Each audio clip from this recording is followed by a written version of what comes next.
Rashad Betha, can you hear me? Can anybody hear me out there? I'll wait for some responses before I start.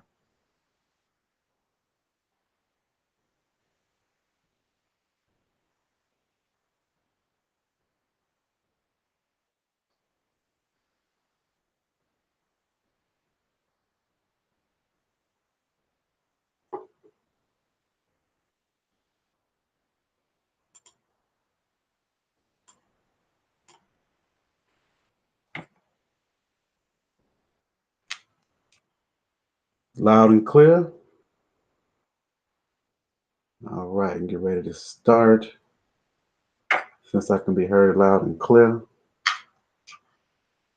get myself together. All right, Black Ram 313 back at it again. Because you know this is Therapeutic Man. Black Ram is live. You're listening to therapy session number 3. Black Ram again is live with another therapy session, a live therapy session right off the gate. Tackman Killer already. Thank you for the super chat, sir. Now let's get ready to start. Glad to see everybody in here. Shavar, Levi's and Clark's, Mr. Limba. Let's see, got quite a few in here. All right, all right. Simply Deep. Yes, sir. Moto Power. Round this bitch. My man. Oh my goodness. Migto Darius in the house. One of the champions in the manosphere. Shout out to you, Migto Darius. Dub C. One Deep Israelite. Shalom Ak. All right. Nutso. All right, let me get started then. I see we got our brothers here. This is an Ibmore production. Again, shout out to everybody for joining this live stream, this therapy session. What brings me to this chat, what brings me here today is a subject matter. And that subject is, should you always be honest with a woman in dating and relationships? Should you always be honest? That is the question. Should you always be honest? Now, the format of this live stream, I'm going to go into a monologue. Then after that, we'll open up comments and questions. I'll read comments and questions based off of the subject matter. And then we'll go into an open forum whereby we can talk about anything you want to talk about. And I might even open up the stream for people to jump on. I'm not that very technical, so bear with me. First, a disclaimer real quick, right? I understand that many men are champions and advocates for women. Not necessarily you guys in the chat, maybe those who listen on the playback. But many of you guys are champions for women, making this topic an extremely sensitive one. An extremely sensitive one. Men love to go to war with other men, especially when it talks about when we're talking about women. Men love to go to war over differences of opinions.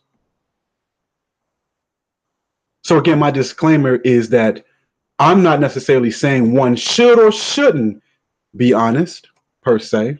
This is just a discussion. I want to look at both sides of the argument, both sides of the coin. So don't get upset at me. This is just a conversation. So all you champions and cape wearers for women, don't get your panties in a bunch. And do me a favor, gentlemen. If somebody comes into the chat crying about how you should always tell a woman the truth, just let them know that this is just a discussion, presenting both sides. Hurt feelings everywhere. Hurt feelings all over the place, all over the floor, just hurt feelings everywhere. So I know this is a very sensitive topic here, but I don't think You gentlemen are plagued with those sensitivities, so to speak. Now, I personally, now do not make it a habit of lying, period. Now, I'm human now, but I don't make it a habit of telling lies. Now, I have lied to women in the past, but guess what? I do not regret it either. I've lied many times, not in recent years, but I have lied.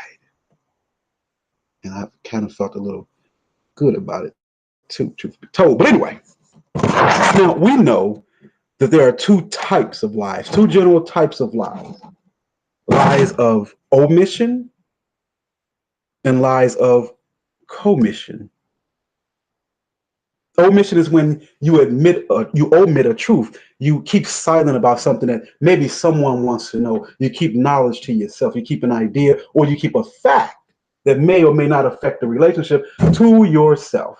You didn't blatantly lie, but you omitted some things that may have been better subjectively, at least to the female, put out there in the open, right? And then there's lies of commission.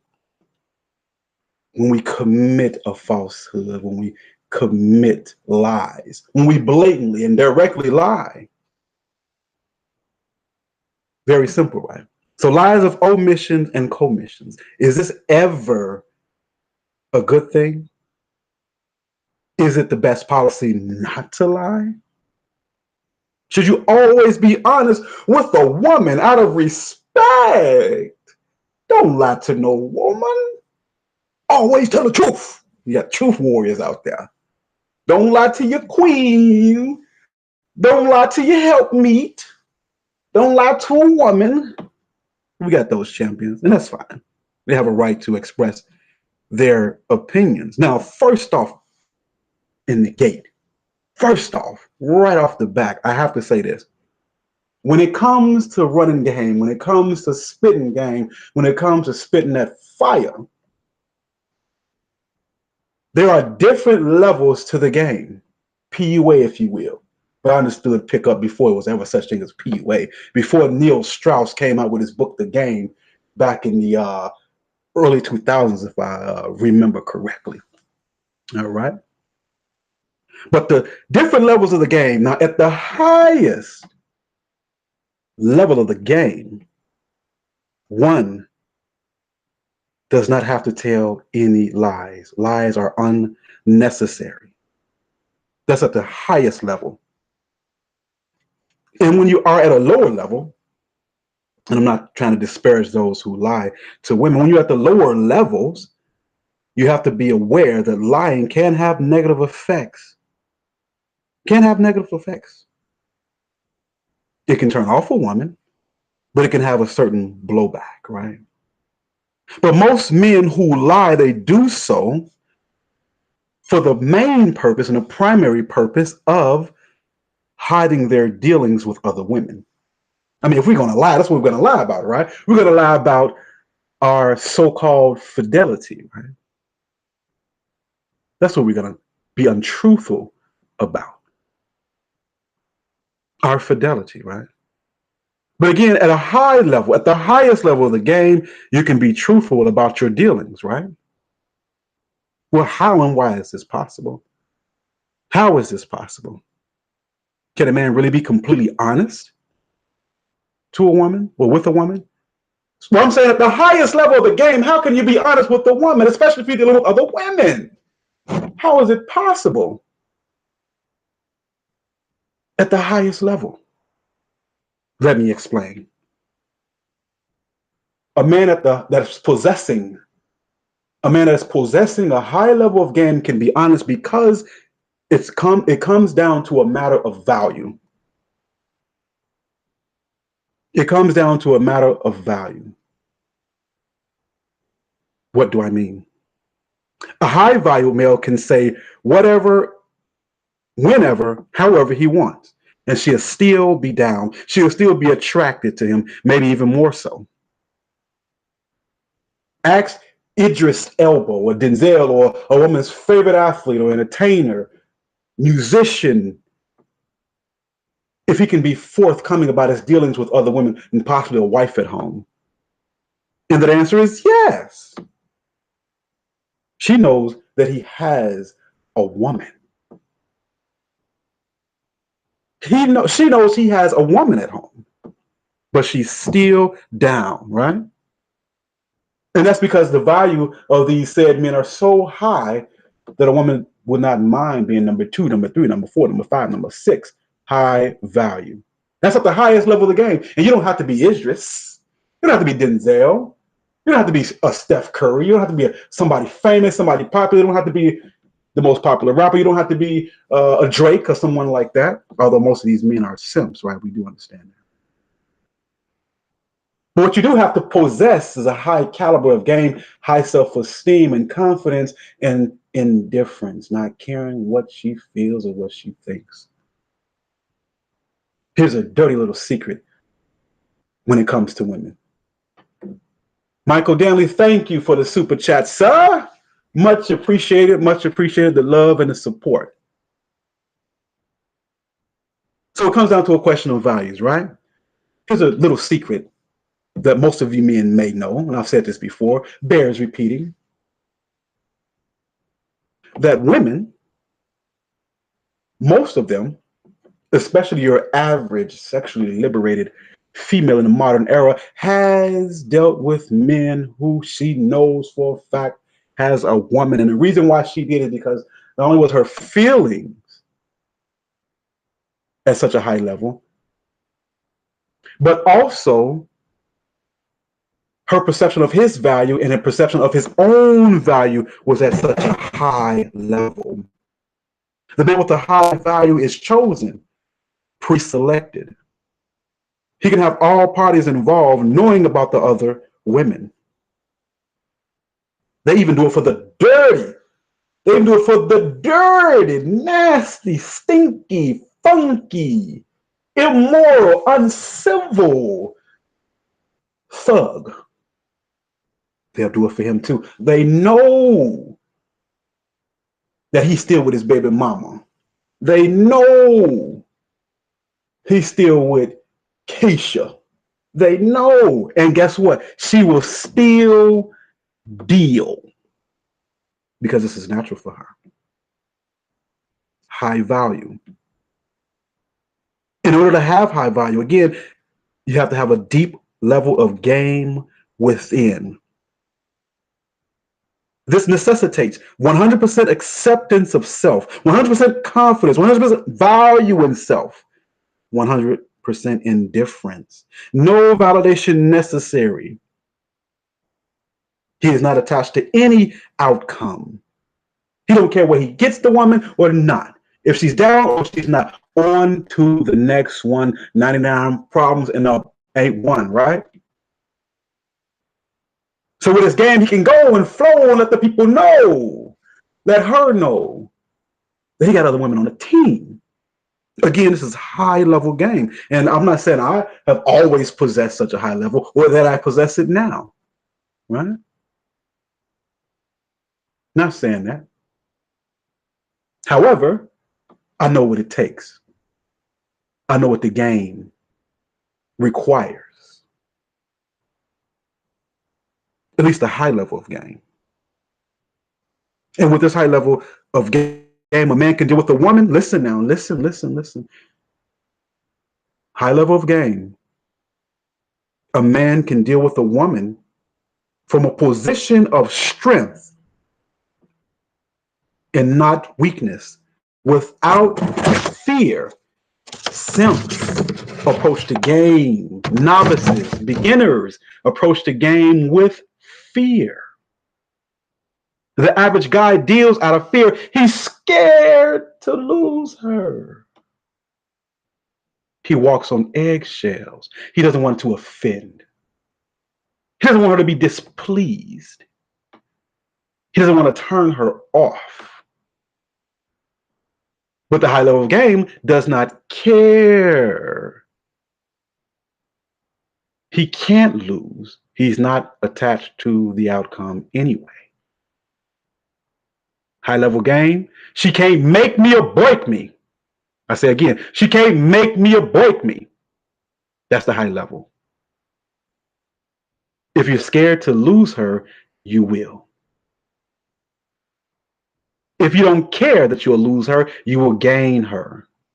But this has to be real and deep within. Although she will leave you ultimately now, we know that she will always leave you, right? We do understand that, right? It's impossible for her to stay long term. She has to go and ride the carousel, right? But in the beginning, in an interim, high level game doesn't care. She's replaceable.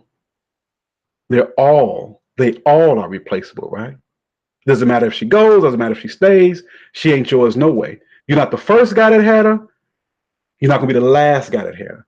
She is community property, most of them. She's for the community of men. A shame, yes. But these are facts. This is the truth. This is how we are living in the modern era. This may not have been true in the 1920s, may not have been true in the 1930s. But now she loves the community. She loves the community. She belongs to the community. She is the community, right? And sometimes we are enamored with a woman. Sometimes we grow attachment. Sometimes we grow emotions for a woman. This is normal. And this is fine in the beginning until you really absorb the red pill. When she breaks your heart, you grieve, you replace her, you move on. And if she leaves, now listen, if and when she leaves, good. I say again, when she leaves, good. It's good when she leaves. Gives you room for another, right? Right? Always gives you more room if you want to go back out into the field. But that's talking about a high level of game. You don't care. And this is a process. It's a building up. Never fear her leaving you. Always be ready to be alone. Always be ready to re-up. She's not the main focus of your life anyway. Anyway. Now, on the flip, when you don't necessarily possess a high level of game, when you're first starting out, when you're new to the game, one may not be as forthcoming as one who possesses a high level of game. There is no need to be. He may omit certain things. He may not want to tell her everything, especially in the beginning. She don't even know everything, right? She surely won't tell you when you meet her everything is to know about her, right? In fact, everything about her most likely be fake and phony, right? Shout out to your Logical Thought channel. Thank you very much for the super chat. She will always leave. Yes, sir. She will always leave. So again, when you first meet her, she's not going to be forthcoming with you. You may not be forthcoming with her. It's just the way the dating game goes. You know, a lot of things about her are fake. Fake hair, fake eyes, fake nails, fake body parts. Don't want to be graphic, but you know what I mean. Fake, fake, fake, fake, fake, fake, fake, fake, fake. And you may omit some things, or you may embellish on certain things. You may say, hey, I'm not saying that you should, but you may say, hey, I make about 70,000 when you really make only 40,000. You may say you're in line for a promotion, or you're working on a new business and you're not necessarily being 100% honest, right? A few years back, took a trip to Atlanta, and I had some buddies that I worked with. And some of these guys were like 6'7", 300-pounders. And we would hit the clubs, right? So we in a different town. And knowing that women don't know much about football players, a couple of my buddies would say, even though I thought I was lame as hell, a couple of my buddies would tell the women that they meet or that they met that they were football players. And of course, they went for it. And they were given some obscure name they wouldn't necessarily look on their phone right at the moment. But the whole idea is because they were tall and big and said they were football players, of course, a woman's hypergamy kicks in on autopilot. And sometimes it was met with success, sometimes it wasn't. And she would probably look it up right away. I don't think it was a while ago, so Google probably wasn't as popular. But my point is that sometimes they lied to get in between the thighs, right? They lied to get in between the thighs. And I'm not advocating this necessarily, but I don't necessarily or wouldn't necessarily put a guy down who does this. Does she need to know everything? No, she doesn't need to know everything. Here's a point I want to make. There is a fundamental difference in the way I see women than most men. In fact, very few men, even in the red pill manosphere, think along the same lines that I do when it comes to women. What do I mean? Here go an example of what I'm talking about. Does the president of the United States need to tell you everything that he does? Of course not. He doesn't, and he will not. If you have a boss or a supervisor, do they have to tell you everything that goes on in upper management? Does the boss have to tell you everything that's going on with the company? If you think so, try this, right? Try this. Alpha Male Strategies is in the building. The best PUA pickup dating coach on YouTube. Shout out to you. King David, thank you for your super chat. Contact me directly with my email, blackram313@gmail.com. That's right, Alpha Male Strategies. Absolutely, we lied to him, right? But anyway, go back to your job, right? And tell your supervisor or the company boss, the CEO, the head of the company or the organization that you work for, ask them, and better yet, tell them, demand to see all the documents, all the files, all the charts that pertains to this job. Tell them you want to make sure they're in the red. Make sure. Then tell them as an employee that it is your right to know these things. And tell your boss that you are his equal and you want to know exactly what's going on. See what happens to you. See if you have a job the next day. See, that's the difference with me. I'm not an egalitarian. I'm a supervisor when I deal with women, which means I am superior. Yes.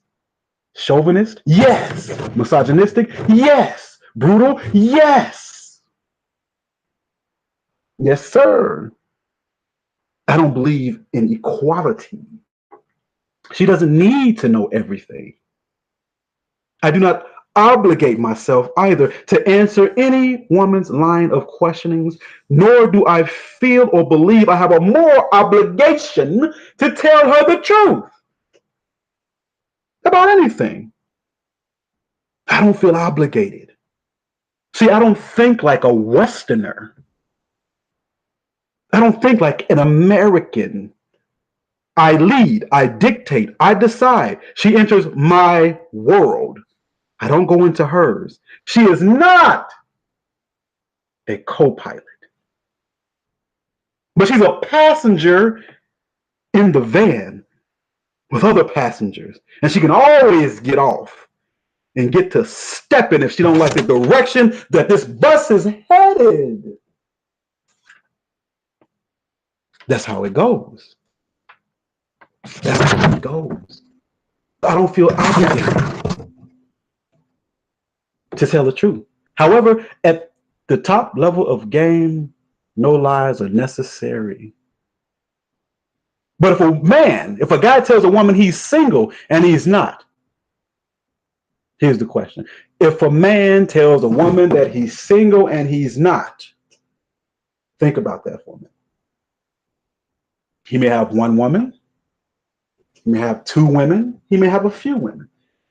And she asks, are you single?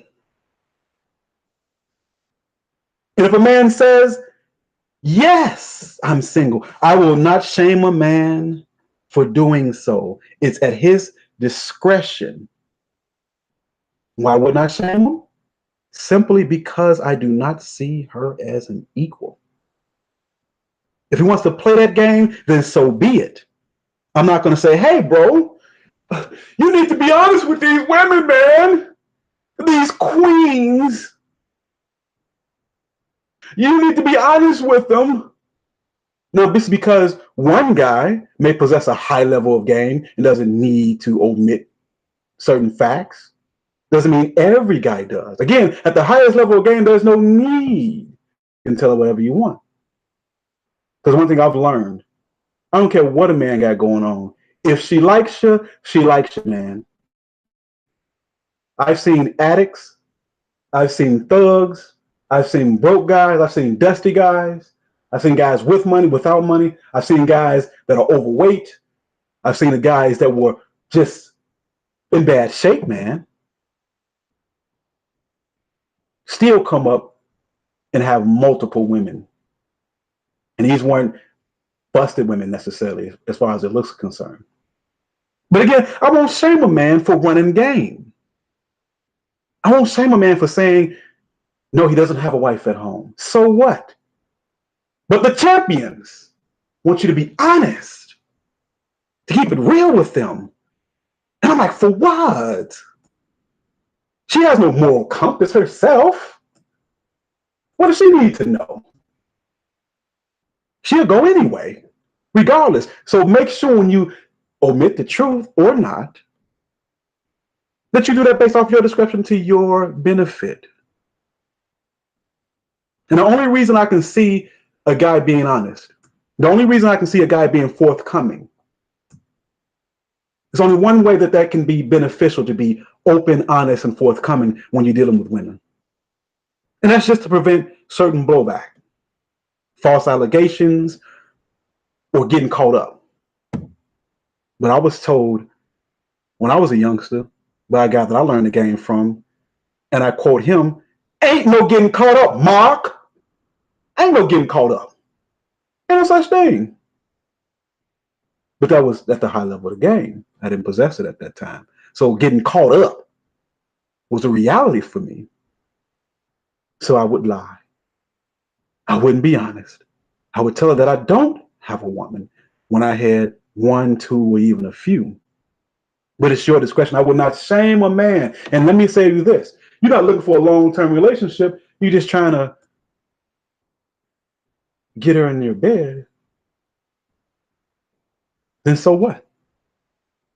So be it. If a guy is married or has a live-in girlfriend, you don't need to be telling that woman that you got a woman at home so she can come knock at your door, so she can mess what you got going on. And sometimes you can tell them they'll deal with it anyway, but you may be risking one thing. If you got wifey at home, which if you're a red pill brother, you would not have wifey at home. But anyway, if you got wifey at home, you don't want that knock on the door. You don't want to, it's not even for the woman you're dating, it's for wifey, right? Some guys may just have to sneak around a little bit. Again, I will not shame a man for doing such things. But if you are a regular guy, a beta male, if you are a servant, you are legally married. If you're a beta male, you're a servant, and you are legally married, you're not a red pillar, you're a blue pillar, it's probably best that you don't deal with other women at all. It's best for your own self-interest to stay submitted to the woman that you married so that you won't have to pay child support or alimony or be made to look like a fool. It's best for you to submit. Blue pillars, anyway. But for the man who's red pill, for the man who's single and lives alone, if you're being asked if you're seeing another woman and you say no, I, again, don't see that as morally wrong. I would not call a man immoral at all. His discretion. In the past, yes, I've lied. I've evolved in the game. I don't have to do that necessarily anymore. Let me give you a pointer on how you can get around not telling the truth, how you can kind of embellish on the truth a little bit. Improv, if you will. Just a little bit. Let's say somebody asks a woman I met, right? Let's say she's a nice looking woman. I want to get with her. And she asks Black Ram 313. She says, hey, Black Ram 313. She's fine. She's pretty. She's curvy. Let's say she's about 5'3", maybe 130 pounds. Shapely, nice looks, beautiful teeth, nice hair. She's attractive. She's single, no kids. Got her own, works a job, lives on her own. She bad, right? Let's say you get all this, right? And she say, Black Ram, are you seeing anyone? We at the coffee shop. We on a date, right? We're in the coffee shop. Say, so Black Ram, are you seeing someone? Well, then my reply would be, I'm single and I live alone. I'm just dating. That's it. No need to go into details. She doesn't know I have women that I deal with. She doesn't need any specific details. Now, did I lie? No. I am single in the Western sense, right? I do live alone in reality, right? Did I just lie to her? No. I didn't lie to her. But guess what? If I did, then so what? So what if I did? Again, I don't think dishonesty to a woman anyway is wrong. At a high level, it may not matter. However, I do not think that it's wrong. Let me give you another scenario real quick. Another scenario. Let's say you saw a woman walking down the street that provided certain services. A certain service provider walking down the street, just hypothetically. And you know what I mean by service provider.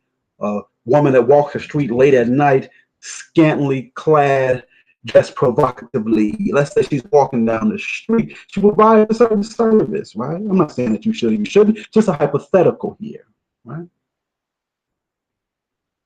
And you walked up to her and you wish to pay for certain services. And you proceed to let her into your car and drive off to a specific location that's in seclusion, so you can probably do the things that you want to do, right?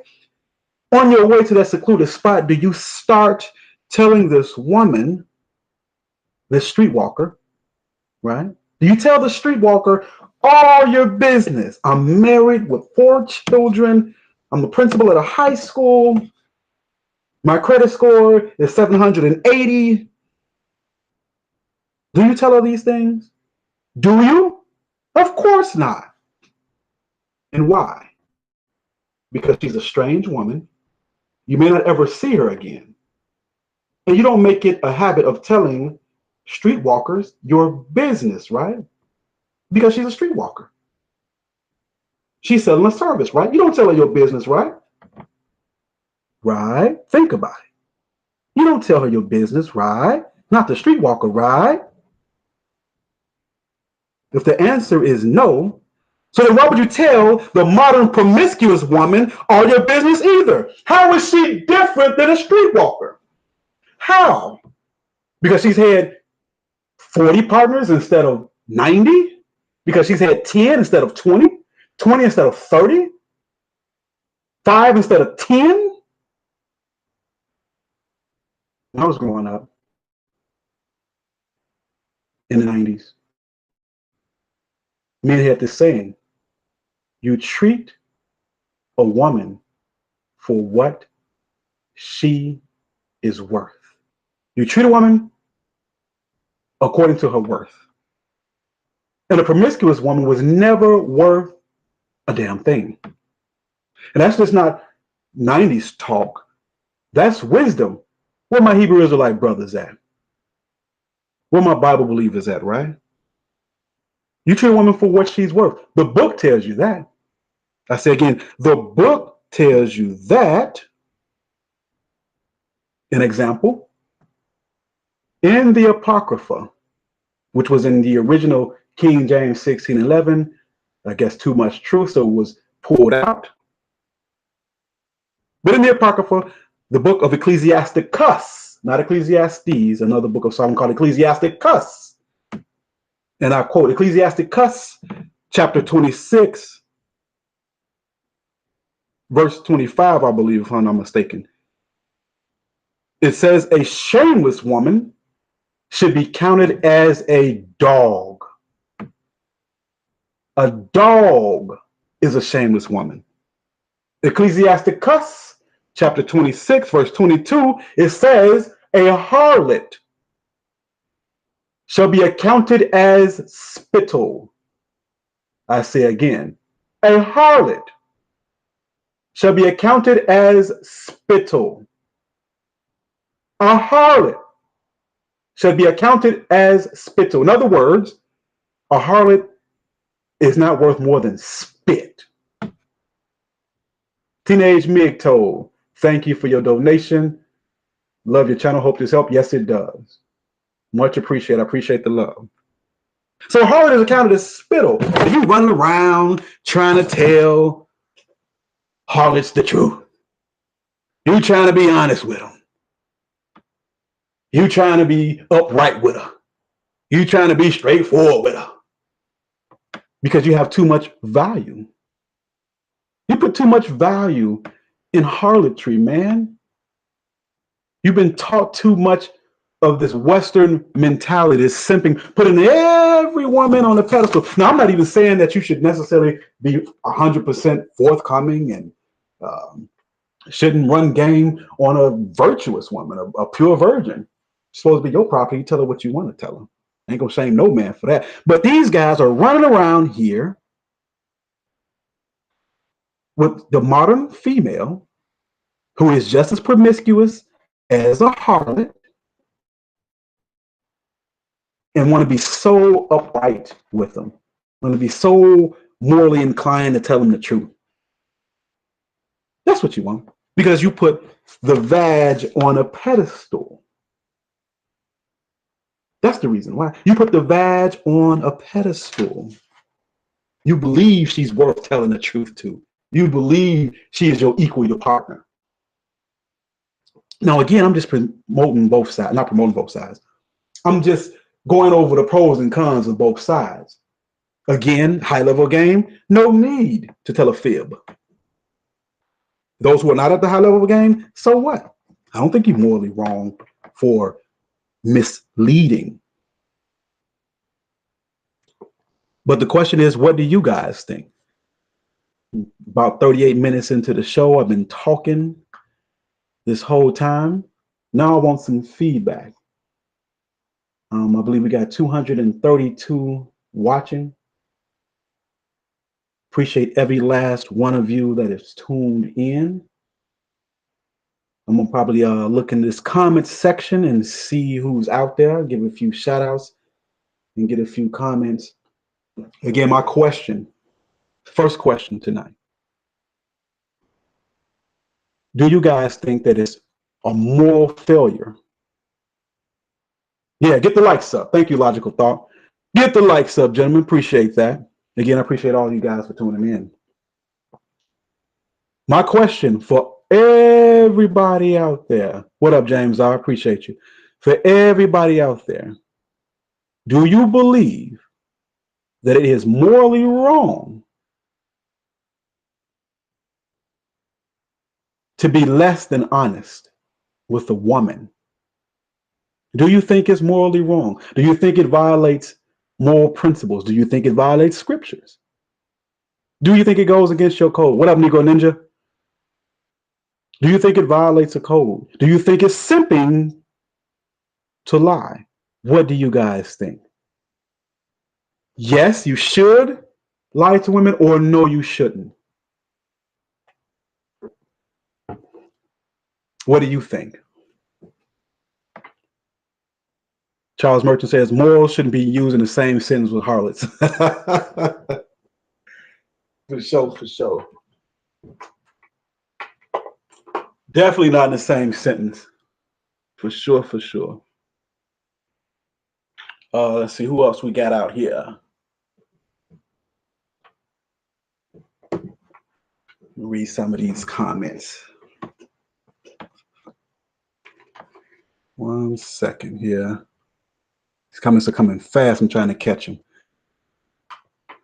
All right. Dela says women have no honesty, so give them no honesty. Lie, lie, lie.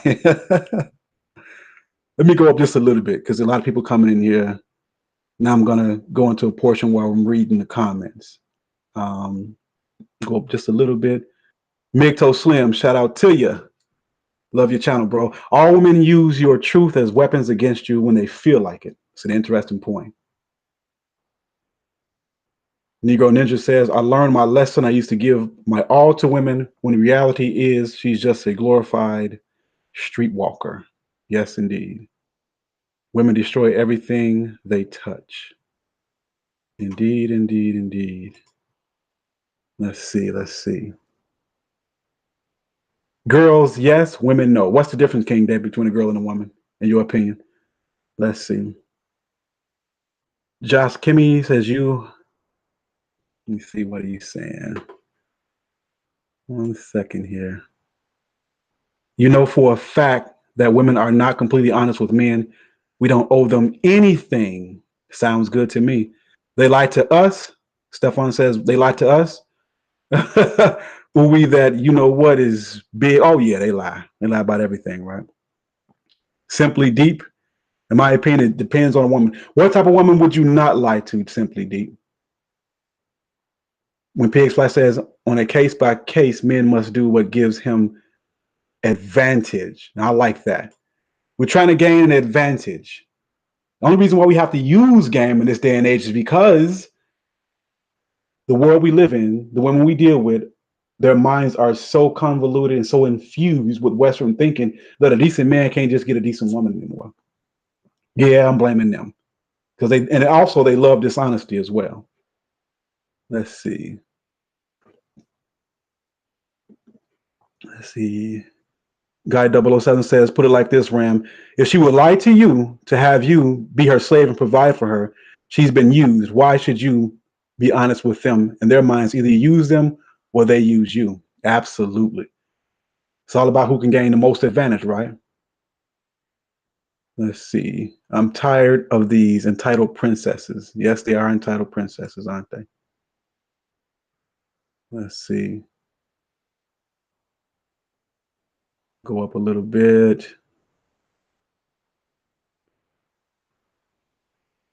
GMS Vicinity Las Vegas says, Micah 7:5, trust ye not in a friend, put no confidence in a God, keep the doors of their mouth from her that lieth in their bosom. And I was going to bring that scripture out. Thank you, GMS.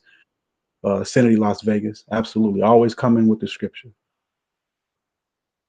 Charles Murphy says, without male direction, a woman is a blind guide. Truth, truth, truth. All left on her own, blind as hell. Let's see. Fearless Desperado, thank you for the super chat. Your statement is the least I could return for the value you provide. Thank you, sir. I'm here for the brotherhood. Here for the brotherhood. What up, young McToe? Serious B says, use the catch and release method. Saves you money and a headache in the long run. Pump and dump. Yes, sir. Charles Murphy says again, for me only, I love to see what a woman will do with the truth. Leave it or accept it. All guys are different. That's right. Red Pill Lifesaver. Red, glad to see you here, bro. Your statement is whichever situation is beneficial, whichever situation is beneficial to me and not harmful. Most females don't deserve truth. Everything about her is a deception and manipulation. Man, that's 100 right there. All right, Simply Deep says, I would not lie to women who know their role and their place, who understand her role as a woman. Great point. If she knows her role, then that's one that you create to keep it real with. Chance Ryder says one day we'll have to go to a museum to see what women look like. That's true. Timothy said the rest of them I can care less about. Indeed, indeed.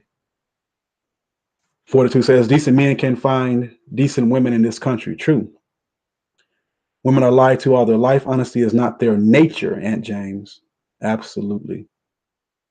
It is not their nature to be truthful and honest. It's almost like it is second nature to them. A lie can come out of their mouth just as quick as the truth without batting an eye. Tree Trunk Jodo says if she says she only had relations with 5 guys, how many guys has she slept with? 5 times 5 is 25. So I think if she says 5 is 25, more than likely. No woman's going to tell you her real count. She'll always have those guys who she claimed really didn't mean anything. It really didn't happen. You know. Let's see what else we got. Kyle Jones says often playing men to get what they want. True. Let me see. Levi's and Clark says something. Let me go back to that. I don't really talk too much in general with women. We both know what we want. Amen to that. It's really not much to talk about, is it? Charles Gistard says he's selling dreams like Trump. I once heard an old player say that when it comes to women, that you promise them everything, but give them nothing. Promise them everything, but give them nothing. That's some cruel game for you, but it's potent. Potent, cruel game. Let's see what else we got in here. Monsters of the Midway says had to tune in to the great live stream. Thank you, bro. Finally caught you on here. Charles Merchant said great live video. Thank you, bro. All right, let me get into let me take a comment and kind of expound on it a little bit. Jerron May says, I either tell the truth or tell them I'm not answering the question, period. F what she do. I'm a man. She don't like it. Next. There's too many out here. Yes, sir. Says, how can one seduce a virgin? Man, that's a long topic right there. You seduce a virgin just like you would do any woman, except use a little bit more patience. That's pretty much it, to sum it up real quick to answer your question. Let's see. Young Micto, I think you should do a video on pimping. I do come from pimping. I never did it. It's a vice. I'm against it. It's unbiblical. However, I've learned a lot of game from pimps in the neighborhood. 70s, 80s style. Old school throwback. Professor Zulu, what's up? Do a video on who? Nah, Professor Zulu, can't do that. You tripping, Zulu. Shout out to my more brother, though. Levi's and Clark says, Ram already covered a series on breaking. Yes, sir. I got a video series called The Game. How to break and how to make. Absolutely. Some real fire game for you if you want to check that out. Motor Power says, it's better to pay up front than waste time dating like an idiot. That is more efficient, right? But see, some guys, we like the chase sometimes. Sometimes it's nice to see if you can apply skill, if you can apply pickup, if you can apply game in seduction. My only question is, when you're applying game, when you're applying the rules, when you're applying principles of game and pickup, is the woman, how much energy are you using, and is the juice worth the squeeze? That's my only point. Is the juice worth the squeeze? And that's the issue. Is it really worth going out there and really trying to tackle with the game, so to speak, figuratively, tackle with the game, a trumpet? Miss Lucy Goosey. Miss, I've had 15, 20, 30, 40 men in her lifetime. Miss would almost sleep with anybody if you say the right thing in the club, or if you dress a certain way in the club. Is it even worth that? But again, some people we like to chase. New York City Korean says it only takes a bippy to get punani, but it takes balls to reject it. I agree. Guy 007 says, Of the woman came the beginning of sin, and through her we all die. Truthful, truthful, truthful. You are 100. Says Black Ram, do you know Ron O'Neal? That's the guy who played Superfly, I think? I'm not sure. I'm not sure. Of course, I've seen the Mac and Willie Dynamite. Those are two excellent pimp movies. Again, I don't promote pimpery. I think it's a vice, but I have saw those a couple of movies. But now I'm not sure. I think Ron O'Neal is the guy who plays Superfly, if I'm not mistaken. Logical Thought Channel. Thank you so much, sir, for the super chat. Much appreciated. Let's see. Young Mito says, strumpets are better to deal with. Most trumpets you see, a trumpet is more down for you. Yeah, if it's it floats your boat for sure. Now let me see. Let me take a comment and expound on it a little bit, real quick. Let me ask a survey question real quick. If you believe that there are times that it is appropriate to mislead, misdirect, deceive, use game on a female, can I get a number 1 in the chat? Just a quick survey. I just want to see where you guys' minds are at. Because I know a lot of men who try to shame men for being less than honest. Being less than honest. What do you guys think? Yes, sir. I see some number 1s. Charles Merchant says, toots have demons. Charles Merchant, so does your average lady out there. Wow, number 1 overwhelmingly. Looks like I'm in good company. Now, Alpha Male Strategies is a promoter of this same thing. And I agree. I think there's times when it is appropriate to be less than honest. Outlaw for Gore says, lie to a woman when it makes your life easier, but it's not a habit or for no point. Making life easier. I'm gonna have to talk about that for a second. Negro Ninja says 1 because demons run from the word. Yes, sir. Wow, all of these 1s. I think as men, we have practiced that for a long time.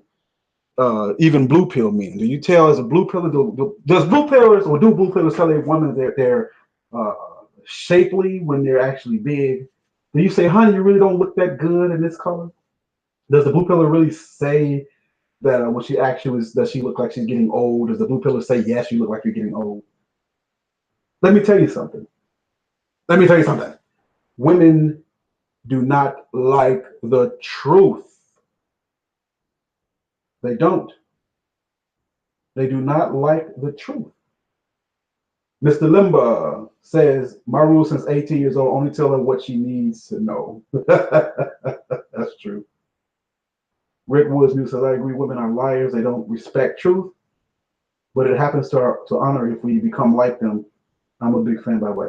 Yeah, I think there is something to be said about, I don't think we're immoral by not being truthful. I really don't think so. Workout Jones Salvation says, when it comes to women, think like a pimp, but don't be a pimp. You will come out ahead. Yes, sir. You have to think like a pimp in this day and age. And guess why we have to think like pimps in this day and age? Because they are all toots. So how should we deal with toots? I'm trying to keep this a little PG. What up, Dwayne Bryant? So if they're all toots, then we should have to act like pimps to deal with toots, right? The truth is like sunlight to a vampire. Hunter said that. Absolutely. You're dealing with a toot. You have to act like a pimp. Big old pimp. All right, we got the question I've been waiting for. It says, Black Ram, as one who is Torah keeper, can one have casual encounters? That's a good question. For one who's a Torah keeper, can one have casual encounters? And I'm going to say yes. We see no prohibition in the law, in the Torah, against dealing with strumpets. However, I would caution every man to do their own research. Don't take my word for it. So let me ask you this. If a woman and you have a casual encounter, as long as she's not married, and she has been with multiple men and plan on being with multiple men, if you deal with her, I don't see a point in the law that says that you should not. I really don't. However, when we look at the Torah, the Hebrew Bible, we don't see any acknowledgement of law breaking dealing with the strumpet. And if there is, we're all in trouble because we all have dealt with strumpets. We have quite a few Israelite brothers on the stream. Perhaps there can be some assistance in that, also answering that question, but that is my take. Again, you have to do your own research. We always want to go back to the Torah, for sure. All right, who else we got? All right, let's see. Colleges make you dumber. What's up? I'm going to stay with them shadows in the back of the theater and watch the fiasco. Absolutely. Absolutely. Let's see. Ishchi says, that's my research has shown. Every time I slept with a woman, I've never been chastised. Yeah, but we want to just go by what the Torah said. And I don't see in the Torah where it's prohibited to run game or seduce a woman. In fact, no place in the Torah where it's actually mentioned. Read your life saver. Iceberg Slim. I've read Iceberg Slim's book, Pimp. Excellent book. Excellent book. One of the books that you probably should have in your library, along with Robert Greene's Art of Seduction for those who still have an appetite where they want to use game. Let's see. Let's see what else we got out here. Again, I want to thank everybody for joining the live stream, Black Ram 313. The topic tonight is honesty always the best policy when it comes to dating in a relationship. In other words, should you lie to a woman? Is it immoral to lie to a woman? Is it the best policy, or is it not the best policy? What are the pros? What are the cons? This is a discussion. Black Ram's Therapy Session, episode 3. Let's see what else we got here. Monsters of the Midway writes, the way I treat women like they're on a football team. The starter, second string, third string. If the starter is not performing, bench her. Put in the second string, same goes for the third. Monsters of the Midway, I like that thinking. For the woman was created for the man, not the man for the woman. If you got a team, sometimes you have to go with the the second or third string if you got a team. If she ain't acting right, replace her. I've had women work through the ranks, go from the bottom to the top, from middle to the end of the line. And sometimes you have to do that. As men, her body is our playground. All right, let's see. What else we got? Ishchi says, I watch your videos religiously. Confessions of a Male Chauvinist 3 times. I've been raised by a single mother. How do I truly internalize the fact that women are inferior vessels? I'm 20. Beautiful question. And I do have a second channel called Black Ram for Vengeance. And I have on that channel a series of videos, I believe it's 3, maybe 4, called The Chauvinist Manifesto and Chauvinist Male in Relationships. And proud to be a male chauvinist. And how do you internalize the game at 20 years old? How do you internalize these facts? How do you internalize the fact that women are inferior? You internalize it by listening to red pill knowledge such as this one. To my recollection, there's only a few men on YouTube who speaks of such a thing of male superiority and who believes in the complete. Only a few guys on YouTube who believes in the complete the subjugation of the female. Only a few. Adigone Forrest is one of them. There's not many on YouTube who really believes in the complete subjugation of women. This is where I disconnect. Not that I'm angry or against my brothers or anything like that. They have a right to say what they want to say on their channel. But I believe the man is the head. I believe the man is the owner. I believe she's property. I believe we are to dictate the pace in every relationship that we have with the females. Otis says you need to do hangouts, brother. You have a lot of knowledge. Please share. Thank you very much. Levi's and Clark says lying is giving Punani too much value. How so, Levi's and Clark? Can you expound on that? I think the fact that she isn't so valuable means you can say what you want to say just to get what you want to get. And because her mind is so convoluted and has so many different things in it, you ain't trying to work through those kinks. You're just trying to get what you want to get. So if you have to tell a fib or two, why not? So explain that to us, Levi's and Clark. We want to hear your ideas. 235 people watching. Thank you, Logical Thought.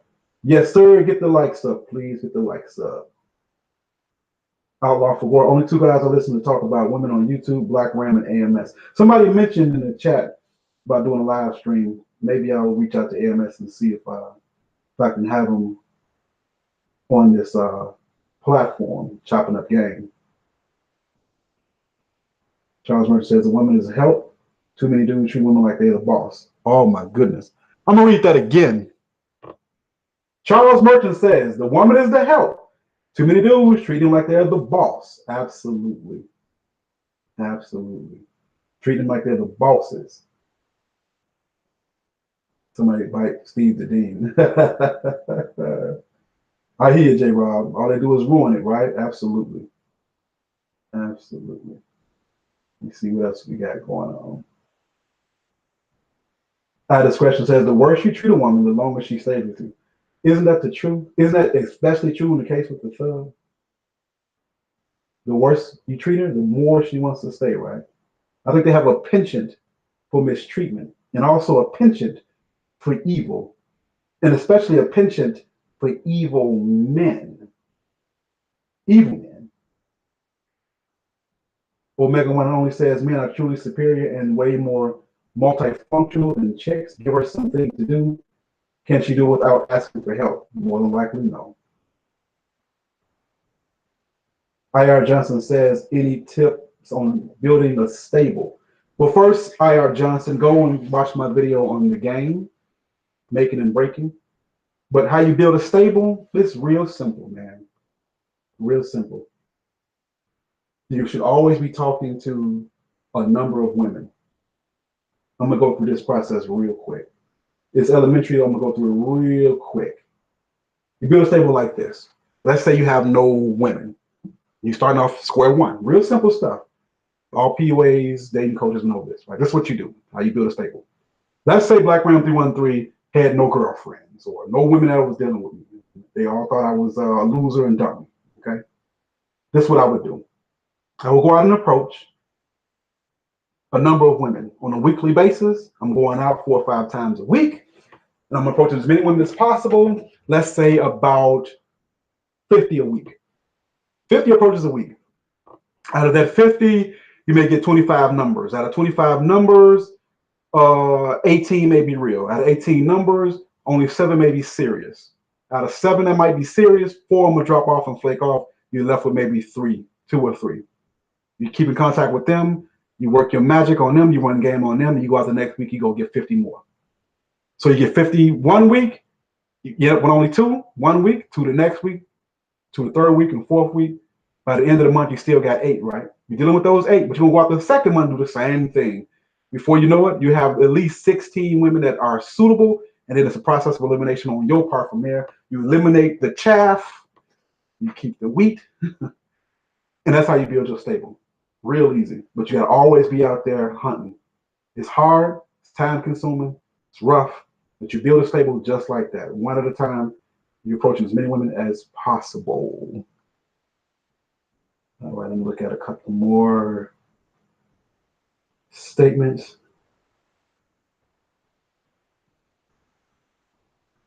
Ghost God said, the closer you stand with the Most High, He will protect you from wicked women.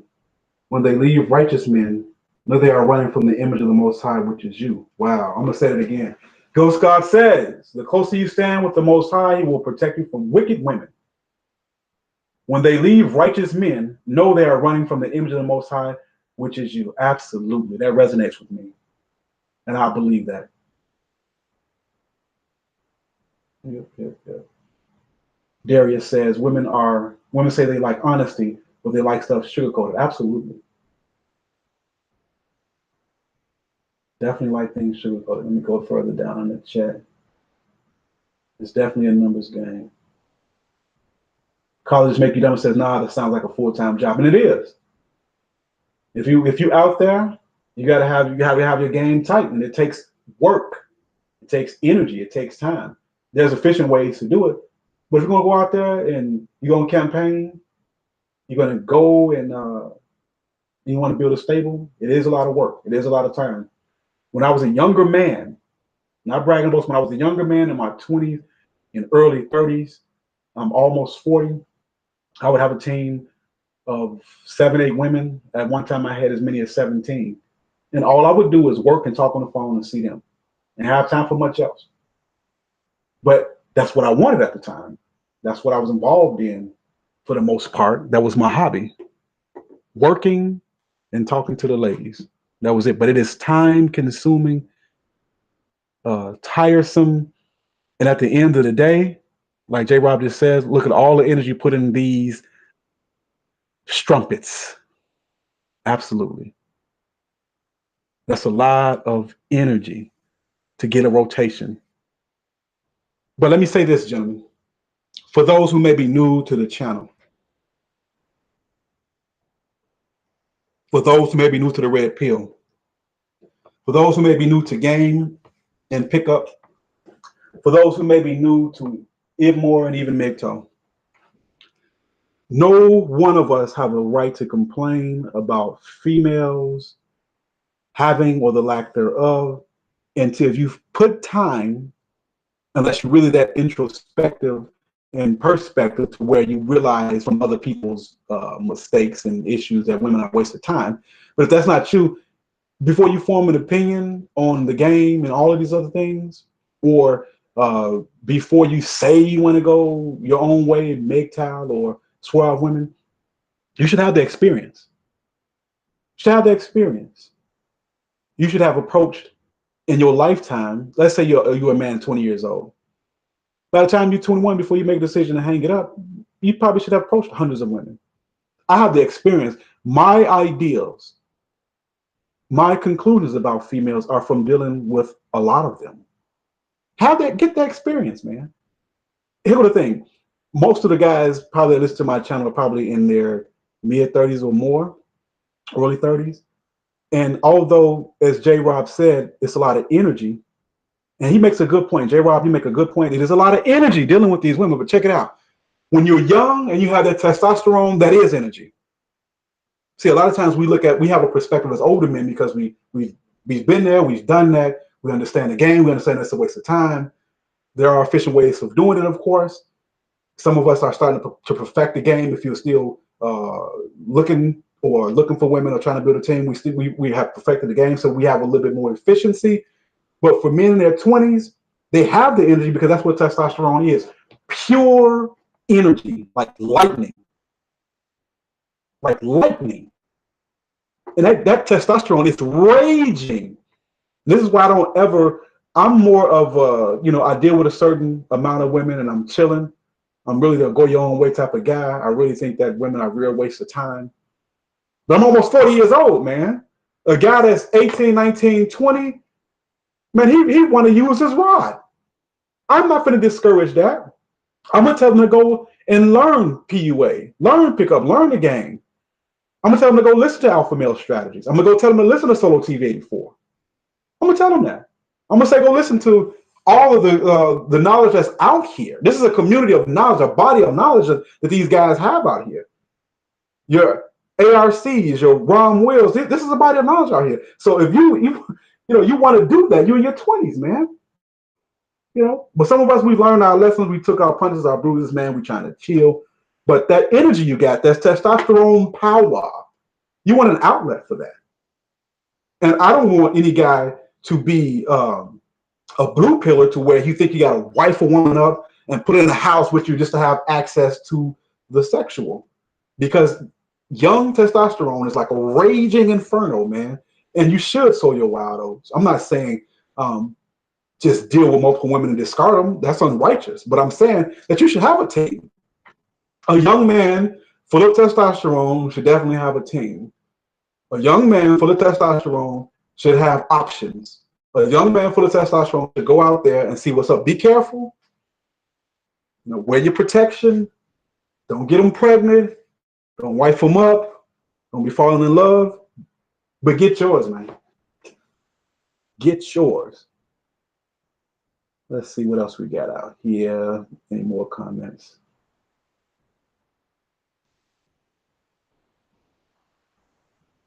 Work out your own salvation. It costs too much money to get it stable. Get your weight up. Yeah, some guys spend money. Some guys are at a high level who don't necessarily have to.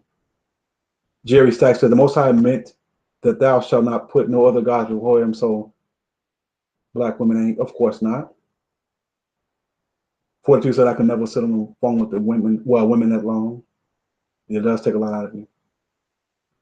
D96 says, what do I think of Tommy Sotomayor? I got some issues with some of his stances. I think sometimes he appears, I ain't gonna say sometimes appears, he appears to dislike, well, he does dislike black men. So that's my issue with Tommy. He really has a problem with black men. And I don't really want to speak on another guy in a negative sense like that. But Tommy Sotomayor, I think he is wonderful for what he's done with exposing black female fuckery. But the guy got some issues, man. The guy got some issues. Let's see what else we got out here. Those guys says only approach women when you're in the best spirits because they thrive on rejecting men because validated the false power they tend to believe in. So always approach them knowing you are superior. Absolutely. And when you don't need their validation, you are superior, sir. Professor Zulu says if the black woman is God, then F God. That must explain all the disasters in the world. Absolutely. She is no God. Darius says, Black Ram honestly would be an easy solution to sexual harassment. Oh, just the direct approach? Yeah, it would be. That still would have blowback though. Women are opportunists. So if they out to get you, they out to get you. Let's see. Swag Boy 36, check out my channel when you get a chance. Sure will. Leave a link to it in the description box of my last video so I can check it out so I won't forget. Let's see. The great man says Uncle Tommy Sotomayor is the Antichrist of black social media. Can't necessarily disagree. Let's see. Uh-oh. Tree Chunk talking about the dolls. That's another thing. I wouldn't necessarily do it, but I ain't shaming nobody who does. Because if you would deal with a modern woman, I mean, come on, man. That's worse than anything, the modern female. Let's see.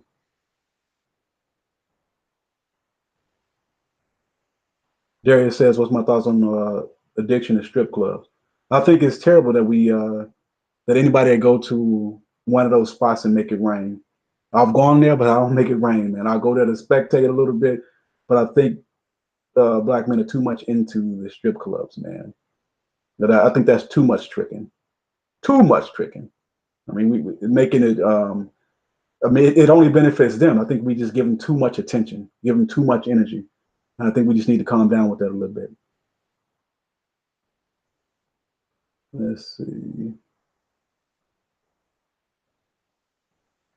What else we got? What else we got? What else we got? J. Rob said women like having fun so much. Oh, I can't repeat that. uh, we have a troll in the chat. I don't have a moderator. Just probably just be best to ignore the troll. Some people find that's better to do. I guess the shoe stores are closed. Won't invade this space, but that's fine. Let's see.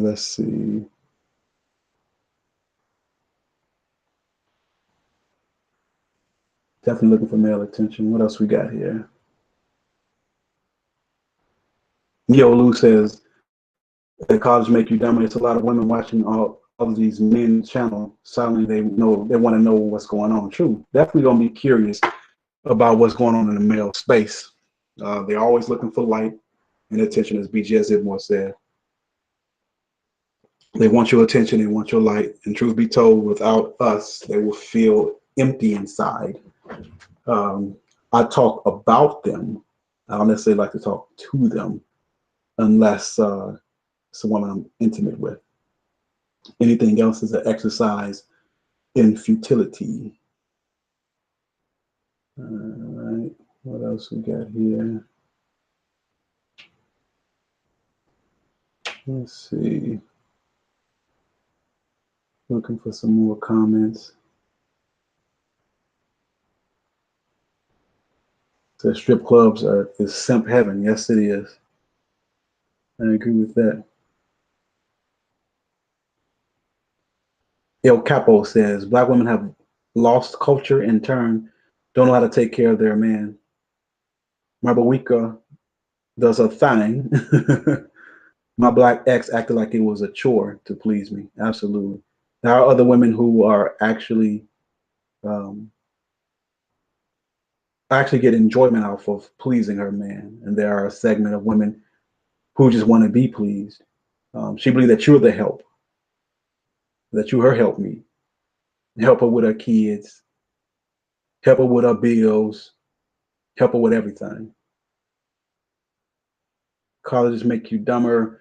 When am I dropping that Living in the Shadows Part 2? I've been thinking about that. And Living in the Shadows and A Walk in My Dark, that is one of my favorite things to talk about. And I will sometime soon be releasing another video, a part 2 to In the Shadows and a part 2 to A Walk in the Dark. Absolutely. There are my chauvinist people, my gang people, and my shadows people. So yes, sir, I will be putting out a video like that again. I really like that topic. David Cole, thank you very much for the super chat. Says legendary show, Black Ram. Thank you, sir. Much appreciated. Darius says sex dolls are a game changer, at least psychologically for men and women. Great point. Calvin McGee says a strip club is foolish unless you go in with the mentality of a pimp and try to make the stripper see how she can make more money with you. Definitely good to have a pimp mentality, right? Lamont Davis, thank you very much, sir, for the super chat. I'm gonna have to get probably a moderator in here the next time to deal with the trolls. I'm gonna have to figure out how to do that because we definitely don't want to be distracted by the trolls using the same shaming language that they always use. They have no other talking points, nothing else to say but what they're saying. We've heard all of it before. Nothing new, the same talking points as always. Yep, what else we got? Strip club is a money sink. Yes, it is. Yes, it is. Again, you're listening to Black Ram 313, therapy session number 3. Today's topic is honesty the best policy in dating and relationships? Looking at both sides, the pros and the cons. Should you lie or should you not lie? Should you always keep it real? Should you always tell the truth when it comes to dating and relationships?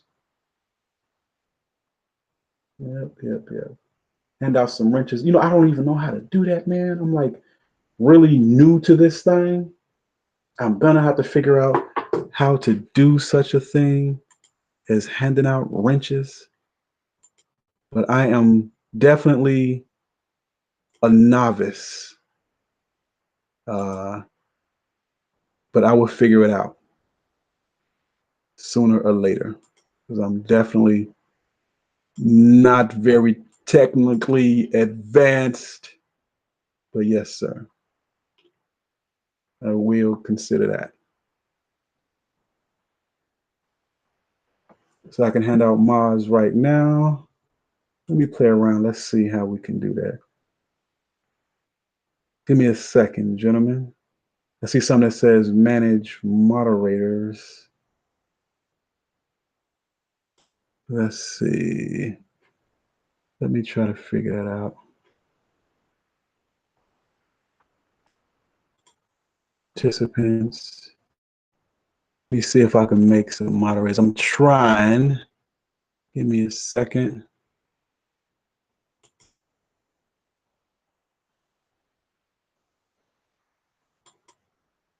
I'm trying to work with it, but I'll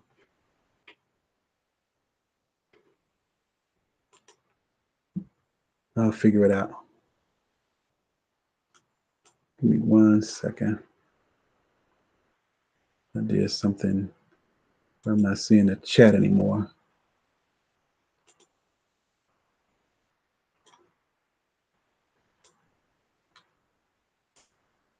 One second, gentlemen.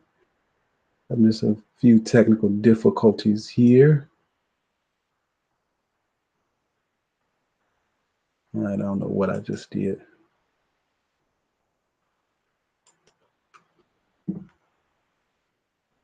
I'm seeing something called manage moderators, but I don't know. I don't want to mess nothing up. Swag Boy 360, thank you very much, sir. Much appreciated.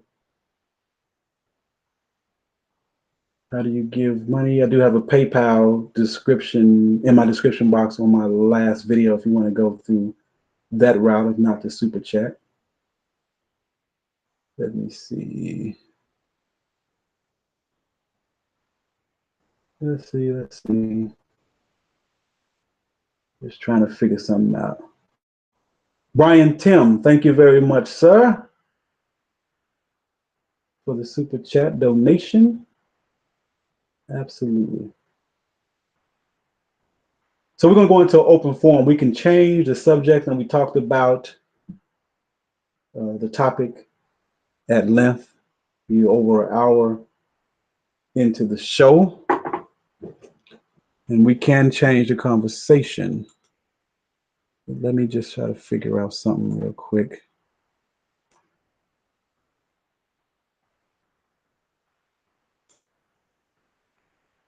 I think I messed up. All right. So on to the next topic.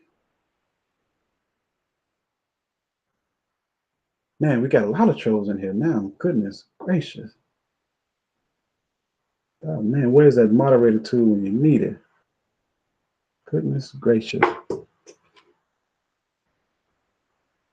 Negro Ninja, let me see if I can, you know I'm not that technical. Let me see how to actually invite somebody on the stream. In fact, I'll probably open the stream up real quick. Give me a second. Give me a second.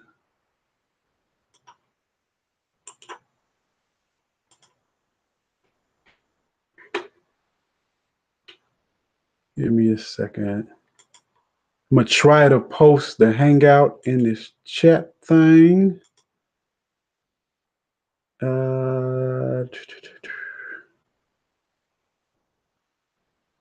Let me see if I can invite somebody to the Hangout. And I'm just not technical at all. Just bear with me for a minute, gentlemen.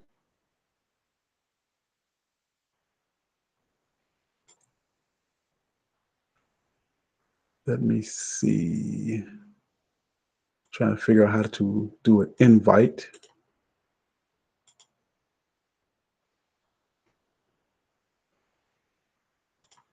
Real quick, bear with me, gentlemen. Let's see if this works. All right. I'm gonna invite a couple of people in to rap with me. Definitely get on Negro Ninja and Logical Thought and Ghost God. I know you guys got channels.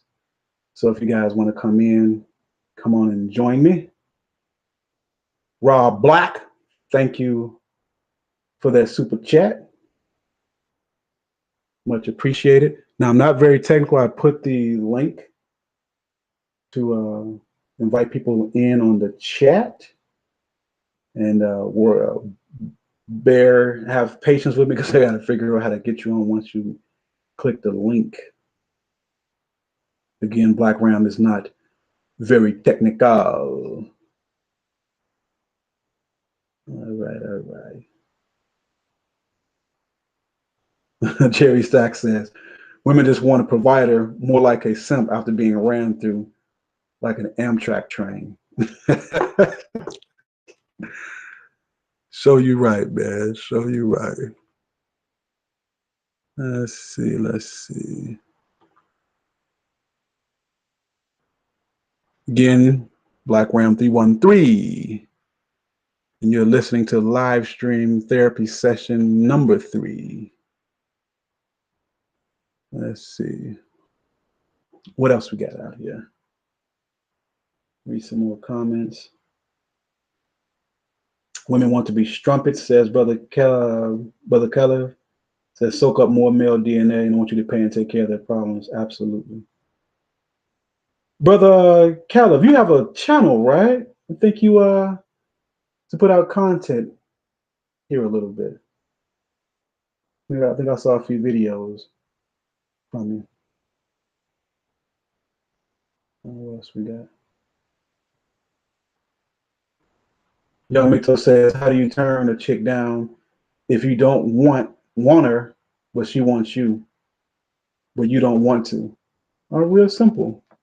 You just ignore as much as you can.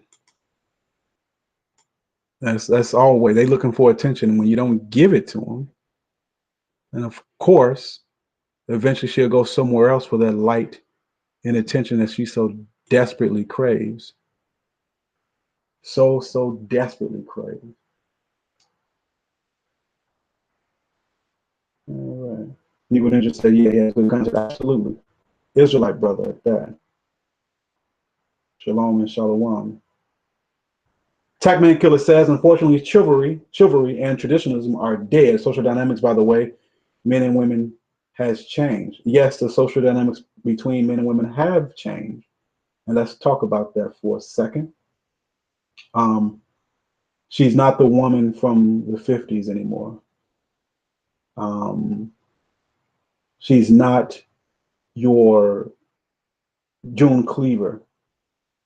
She's not leave the mother on Leave It to Beaver. She's not virtuous. She's not really worth her weight. The average female today has literally no value, a liability, and not at all an asset, not at all a helper or help me. None of those things. So you're dealing with the average female today, it's losing. That's why the catch and release method is so necessary in order to deal with what's going on today. What else we got? Tagman Killer says, I like my women high mileage, no full coverage, nothing but liability on that. I hear you. They definitely have high miles, very high miles. Let's see. What else we got going on here? Yeah, next time I do a live stream, I'm gonna figure out how to do the moderator thing, and so we can eliminate some of the trolls that may come and try to disrupt. Let's see. Scripture says, I don't want a 50s era woman. I want a late Paleolithic medieval tribal woman. Yeah, I think we have to go way, way, way back to get a woman who actually thinks that she has value. I was thinking of that.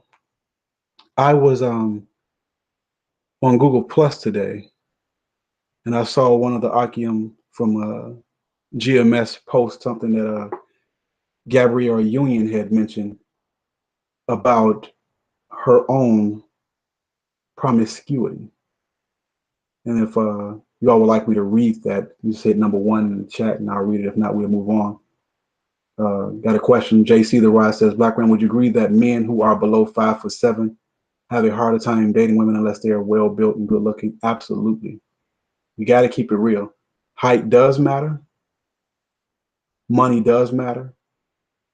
Looks does matter. All of those things matter.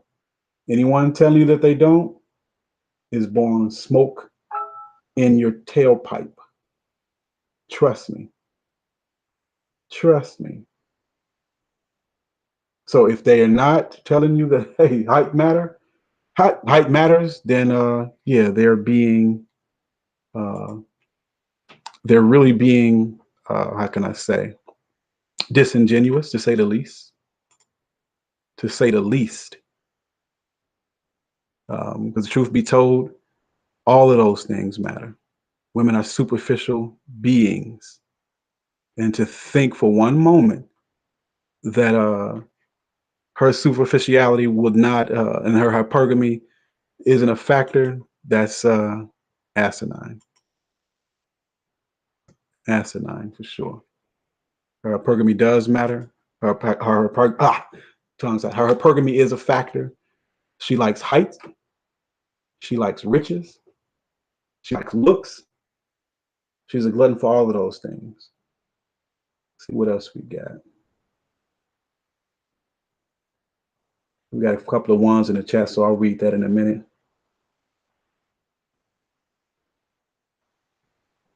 Because I bet if you Google how to set up a moderator on YouTube, it'll pop up where I am. Okay, I'll try to do that.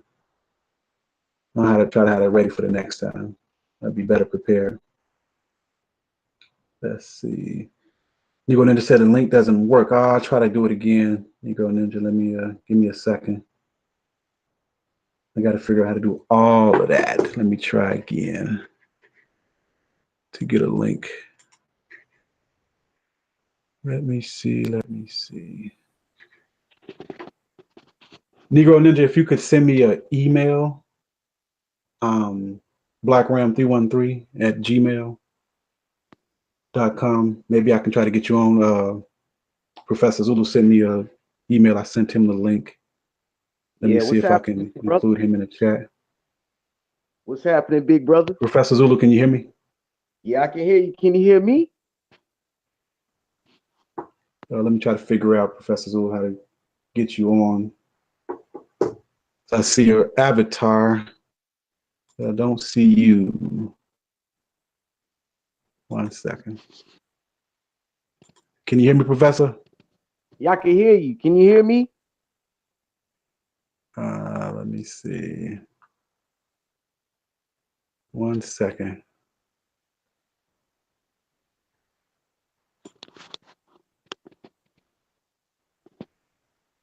Let's see. Because I can't hear you. Can you hear me, Professor? Or can you be heard? Oh, you can hear his voice? Okay. I can't hear his voice. Let me try to do something here. Maybe I need to adjust my audio. Okay, I think I can hear you now, Professor Zulu. You there, bro? Yeah, man, I'm here. What's good, bro? What's happening, bro? Yeah, Professor Zulu in the building. Yes, sir, my fellow Ibmore brother. Now I'm just trying to Yeah. get in my brother Negro Ninja. Yes, things done got heated. Okay. Yeah, definitely, definitely. Man, it's good to see you. Give me 1 second. Let me adjust this audio a little bit because I can hear you, but I got a lot of feedback. Let me try to deal with that. So give me 1 second, Zulu. All right.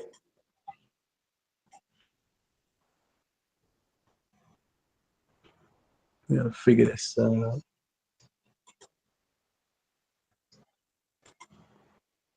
1 second, peoples.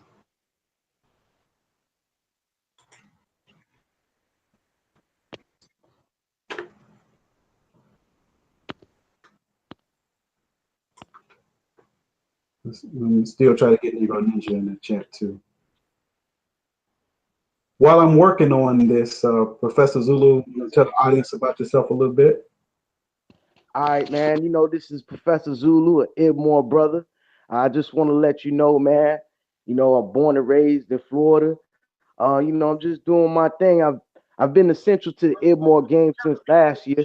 You know, it all started with following the red pill knowledge and seeing that there was a race separation amongst brothers. And you know, I happened to run into great brothers like Black Negro Ninja, GS Ibmore, and so forth. So you know, they were I was soaking up game like a sponge. You know, I have years of and everything that they were saying was correlating with life. So you know, me personally, which is on a personal note, I'm not gonna sound, but you know, I had my shares of scholastic events as far as going through colleges and stuff. I'll do anywhere from 4 to 8 dedicate on time,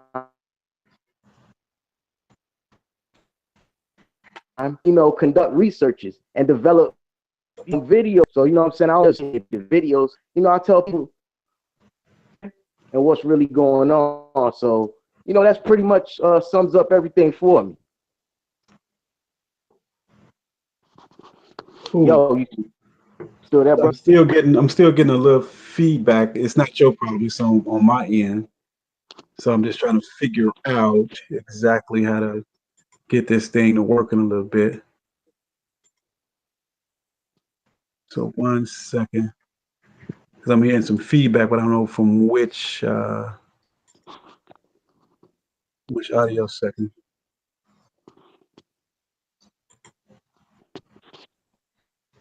Let me see. It seems like it's a delay. So let me figure it out.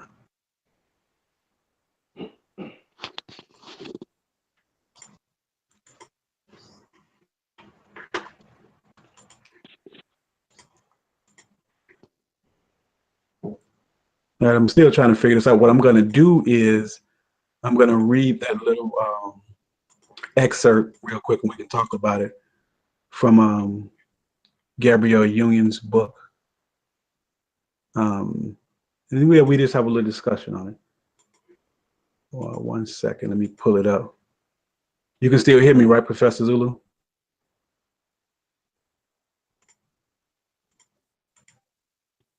You know, like as far as like frequency sounding kind of funny, but yeah, I can still hear you. Okay, the frequency sounds funny. Okay, so I'm not really getting any feedback at this moment. Hopefully, I've corrected the problem. Yeah, 1 second. And then I'll try to, after this, try to get this moderator tool working as well.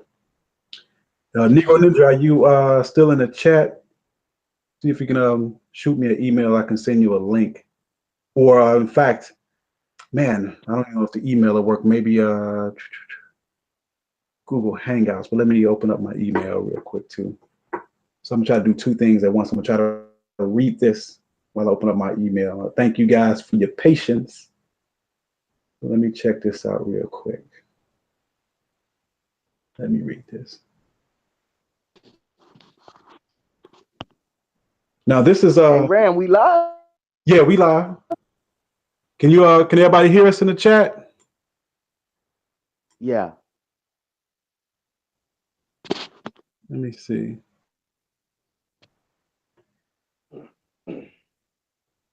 Let me just do a check. If you can hear myself and Professor Zulu,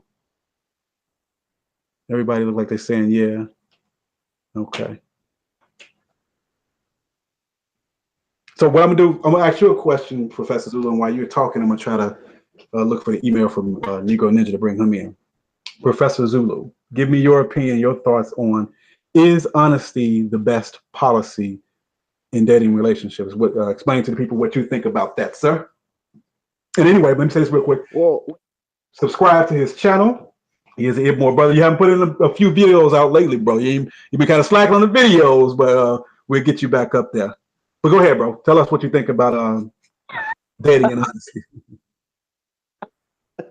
well, I ain't gonna lie. When it comes to being honest or lying to a chick, when it when it all comes down to it, it's all about what's beneficial for you, not what's beneficial for the woman, for the both of y'all, but what's beneficial for you.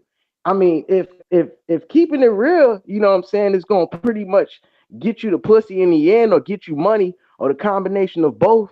You know what I'm saying? That keep it on a higher power, then you might as well keep it real. But you know what I'm saying? And if you gonna lie to her, get away with it, and You're going out just a little bit. an ugly truth, Mm-hmm. Okay. Okay. Now, let me see. I think your audio was a little choppy. You might be on my end. 1 second. Oh, you didn't hear anything I said? I heard you, but it broke up a little bit. One more time, gentlemen. People in the chat, is Professor Zulu coming in loud and clear? That the sound was breaking. I think it was on your end. You got a good connection, Professor Zulu? Yeah, I got a connection. I think Negro Ninja in the building now. Yo, what's up? What's happening, What bro? up, Ninja? What's good? My man. Welcome to the chat, Negro Ninja. I appreciate the invite. Being truthful, or is honesty the best policy? Is honesty the best policy with the hoe? Yeah, definitely. Why tell the truth to a thief with a mask?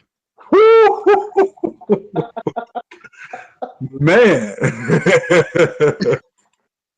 That hoe got several masks. The bitch is a lie. She's a lie. Then the smile is a mask. And then you got makeup on top of the mask. So that's a lie on top of a lie on top of a lie. Mm-hmm. Yes, sir. Yes, it is. Have you, Negro Ninja, in your travels and dealing with women, have you found it?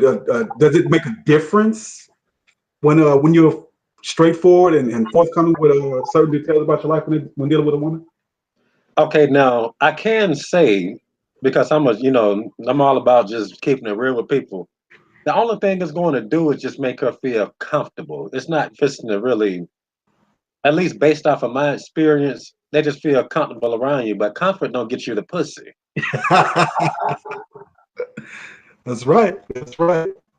On the edge is a little bit better, ain't it? So, hold up, say what? I couldn't hear. I say, yeah, keeping her on edge is always a little bit better, right? Yeah, it's always better to keep the bitch on edge. Because Mm-hmm. hoes like a challenge. They don't want to admit it. Mm-hmm. They definitely like that. Definitely like that. Let me read real quick something that somebody posted this on G Plus. It was Gabrielle Union talking about her past. Just let me make sure. Am I coming through very clear, everybody? Yeah, I can hear you. You can hear me? Just make sure I'm coming through the chat. think everybody in the chat. Peace, gentlemen. Peace, peace. What's happening? How you doing, brother? Welcome to the chat. Good to have you on here finally, huh?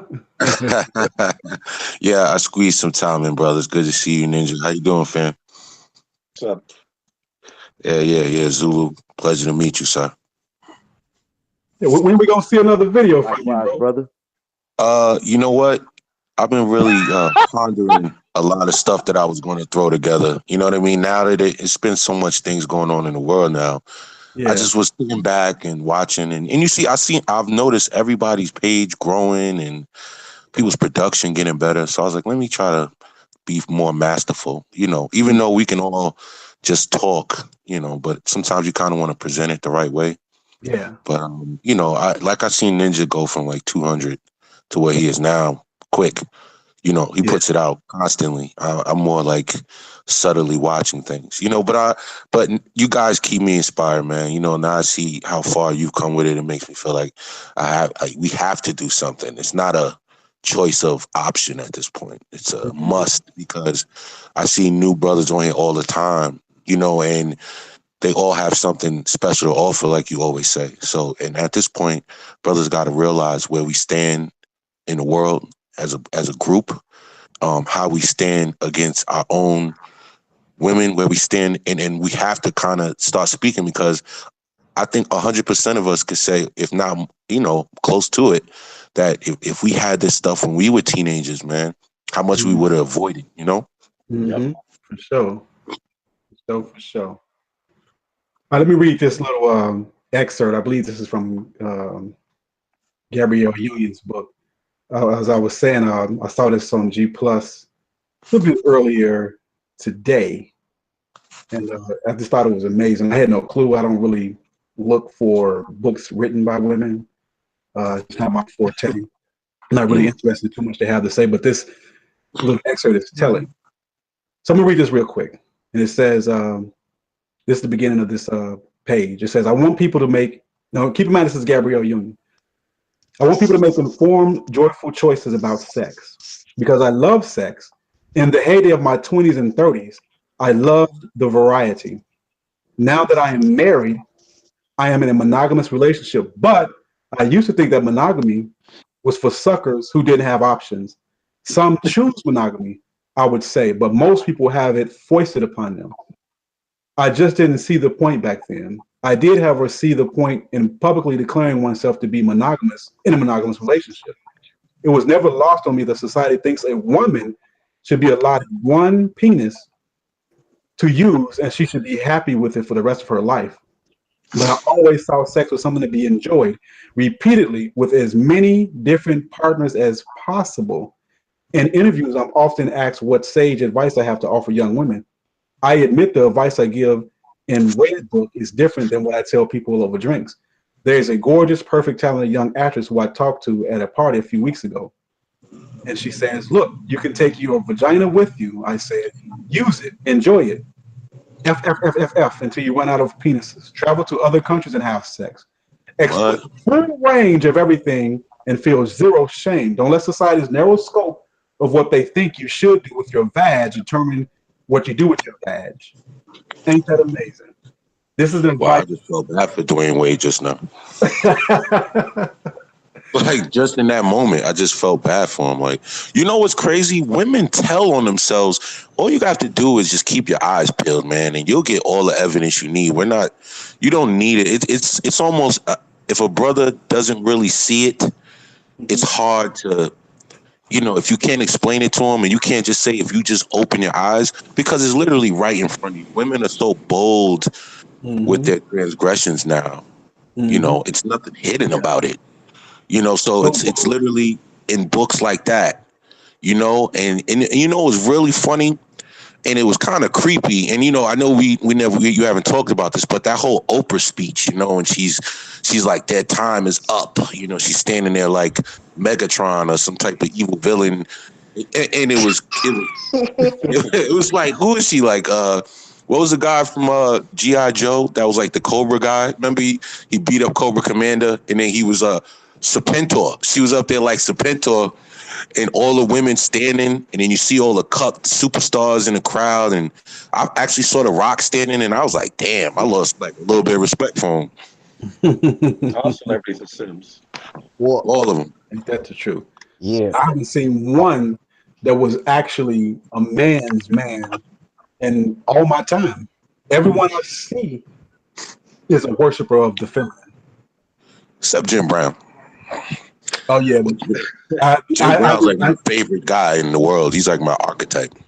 okay, yeah, that's real old school. I want to be seen like that guy. In today's era, of course, we don't see that at all. And you would think some of these guys would actually have some sort of understanding of female nature and some sort of player in them, some type of player in them. But no, we don't see it at all. Yeah. Especially trying to turn the hoe into a housewife.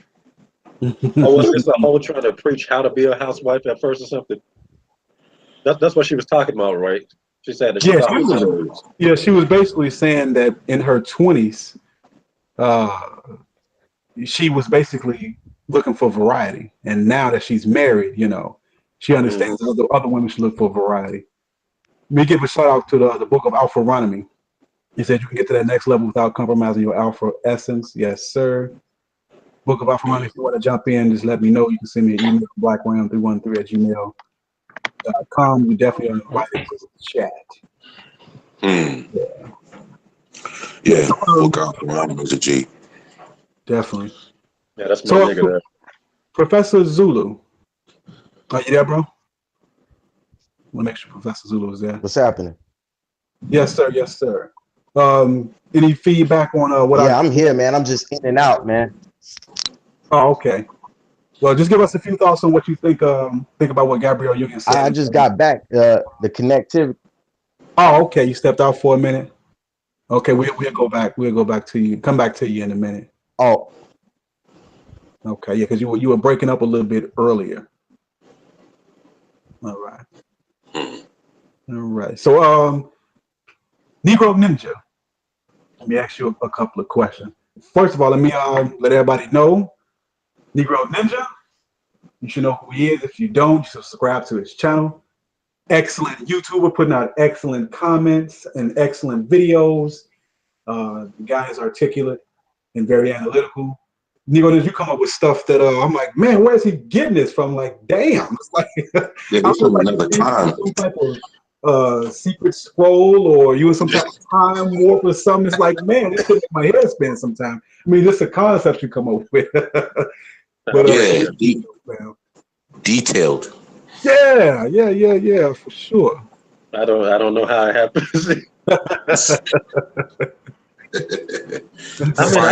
think it could be because of the fact that I'm a comedian and I just think of little silly shit to say. And that's probably the way I approach the philosophy in general. That could be it. Definitely. Let me see. I mean, you definitely point on finite thoughts. You know what I mean? Like real particulars that only you would notice if you were really observant. Like, you know, certain things I would say, oh, I didn't think about that. But now that you say that, I'm going to notice that probably now. You know what I mean? Like real keen things you put out there. That's real ill to me. Definitely. But I'm just I'm not surprised at what Gabrielle Union wrote. I'm actually glad that a woman can actually be truthful and instead of trying to be shy and coy about it, just let us know how they think. And here's the thing: these women want to be men. She said that she believed in having as many partners as possible. How is that? But when Black Ram come on and say that, hey man, you know, most women are strumpets. When I come on and say the things I say, simps want to say it's not true. We don't care what they say. The femmes want to say, oh, it's not true and blah, blah, blah, blah, blah. But that's a perfect example of modern day female sexual behavior. And the problem is that here go the issue. And this is the reason for my channel. I want to explain, pull the cover off what is female nature. So that when you're dealing with women, you're dealing with them based off knowledge. And most of all, not to have serious relationships with damaged women. I've tried, it doesn't work. There are exceptions. But what you're getting in today's age, what you're getting nowadays, is a woman that's severely used. And not only severely used in body, but her mind is a complete mess. There is a consequence now for a woman having multiple partners. And she just put it out there in her 20s and her 30s. And she really explained exactly what we talk about in the Red Pill. In her 20s and 30s, she wanted variety and as many men as possible, right? But now she's older. Now that she's hit the wall, now she wants to settle down. She just so happened to be able to get, as Charles Merton said, I believe he said it was to settle down with. And I just want men to know that they're playing games with you. That she's gonna go and sleep with Gangster, Joe Thug, Joe Bum, and have as many experiences as she can, and then want you to wife her up and settle down with her. And I just want men to be aware, as Young God is saying, the American woman, be aware of what you're getting. And I guess, of course, we get a lot of slack, but this is our job. Yeah. Our job is to warn men about the perils that is modern dating and your average woman out here. Any thoughts on that, John? That pretty much proves my theory that if a hoe is sounding philosophical, it's because she's a hoe. She's been a hoe since youth. That's just what I think. And, the fact that you're leaving game in a hoe with your penis in her, like she just pretty much telling you, like, she's just a wise old woman with thousands of dicks. That's just pretty much it. And it's just a man talking. It ain't really hers. It's the man. It's the spirit snitching on her. Because every hoe is like Ermac from Mortal Kombat. Wow. Yeah, she's like a parrot. Yep. She's just parroting things that she heard, but she might not even understand the context of what she's saying. And I would give an example of something that even fits with Gabrielle Union. I actually experienced something like that. I was living in LA for a while, and I was messing with this young girl. She was like 20, from Belize, very attractive. Had a couple things going on, and she had a little businesses, worked for herself at 20. I was like, okay, she has a couple of things moving in her favor. We have a conversation. We fucking all the time. They're high energy at that age. You can just do whatever you want with them.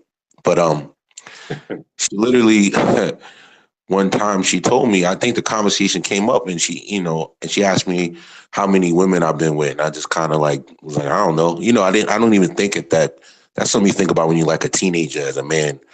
But, she's young, so I guess she was currently in that mind frame. And then I guess the question returned to her. She's 20 years old, and she said she had been with 23 men already. 20. At 20. Wow. 23 men at 20. You understand? And, I was immediately disgusted. On top of her finding out that she was a cokehead, it was so much dysfunction in that little 3 months of dealing with that girl. It was like, you find that out. So now I'm just kind of just pulling myself away. I still smashed every once in a while, but definitely didn't hang with her like that. And it was like a couple of little get-togethers.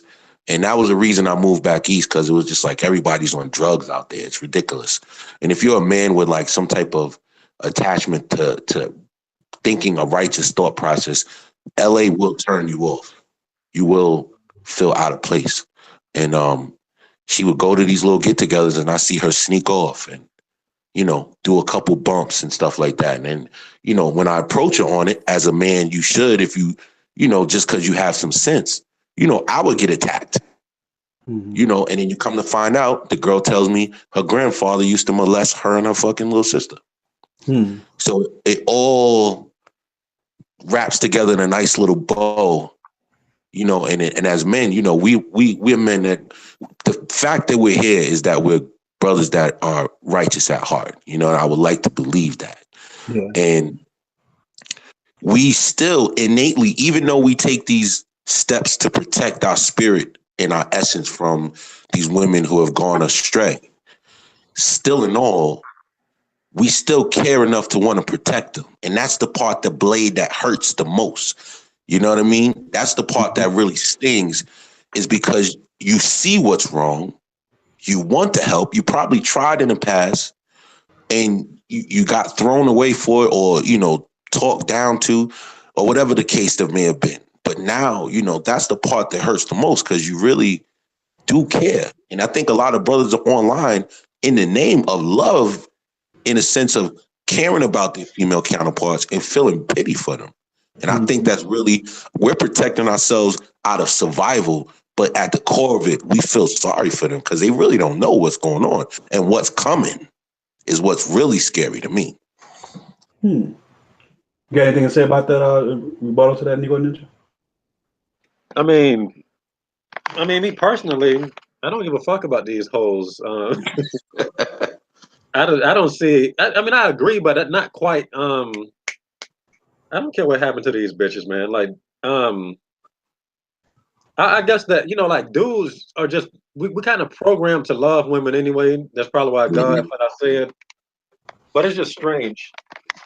But one thing I can say is that's one of the only few times where telling the truth will benefit you a little bit.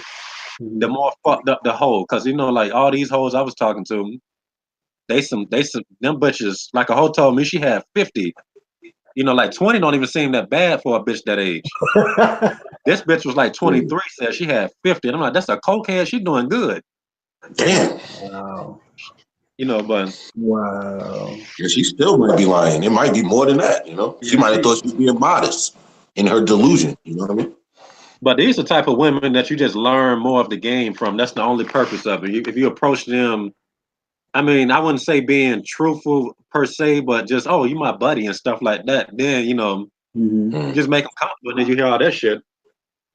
Yeah, I don't have any women friend anymore. I can't be friends with women. I don't even talk to them in conversation for the most part. You know, I kind of, you know, like Ram got the video why you don't talk to them, and I started it. I did that naturally. I just think that after a certain part in your mind, it needs to be fed in conversation. That's why we're here. You know, that's why we listen to the videos.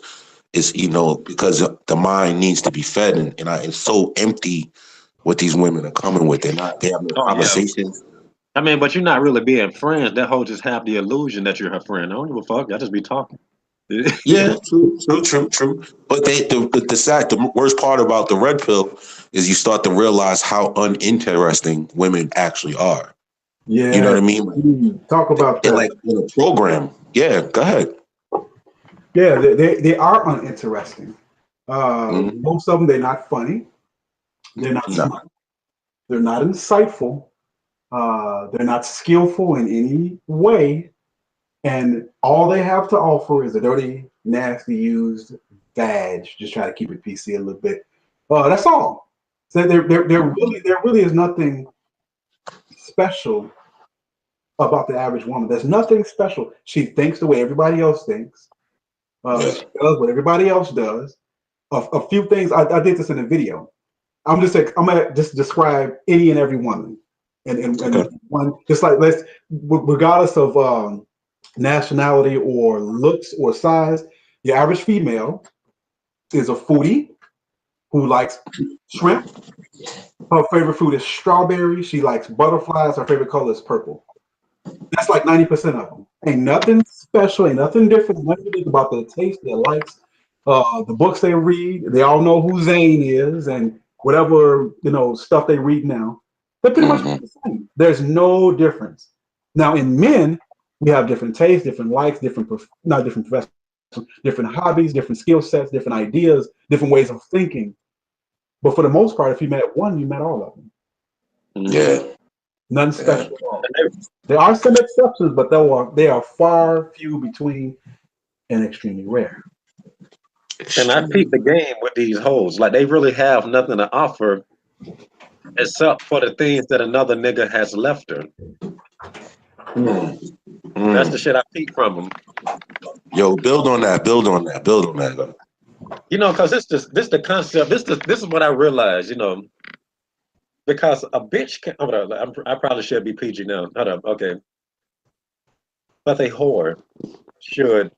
What I noticed is they can only be nice to one guy while they're being a complete, you know what, to the next guy.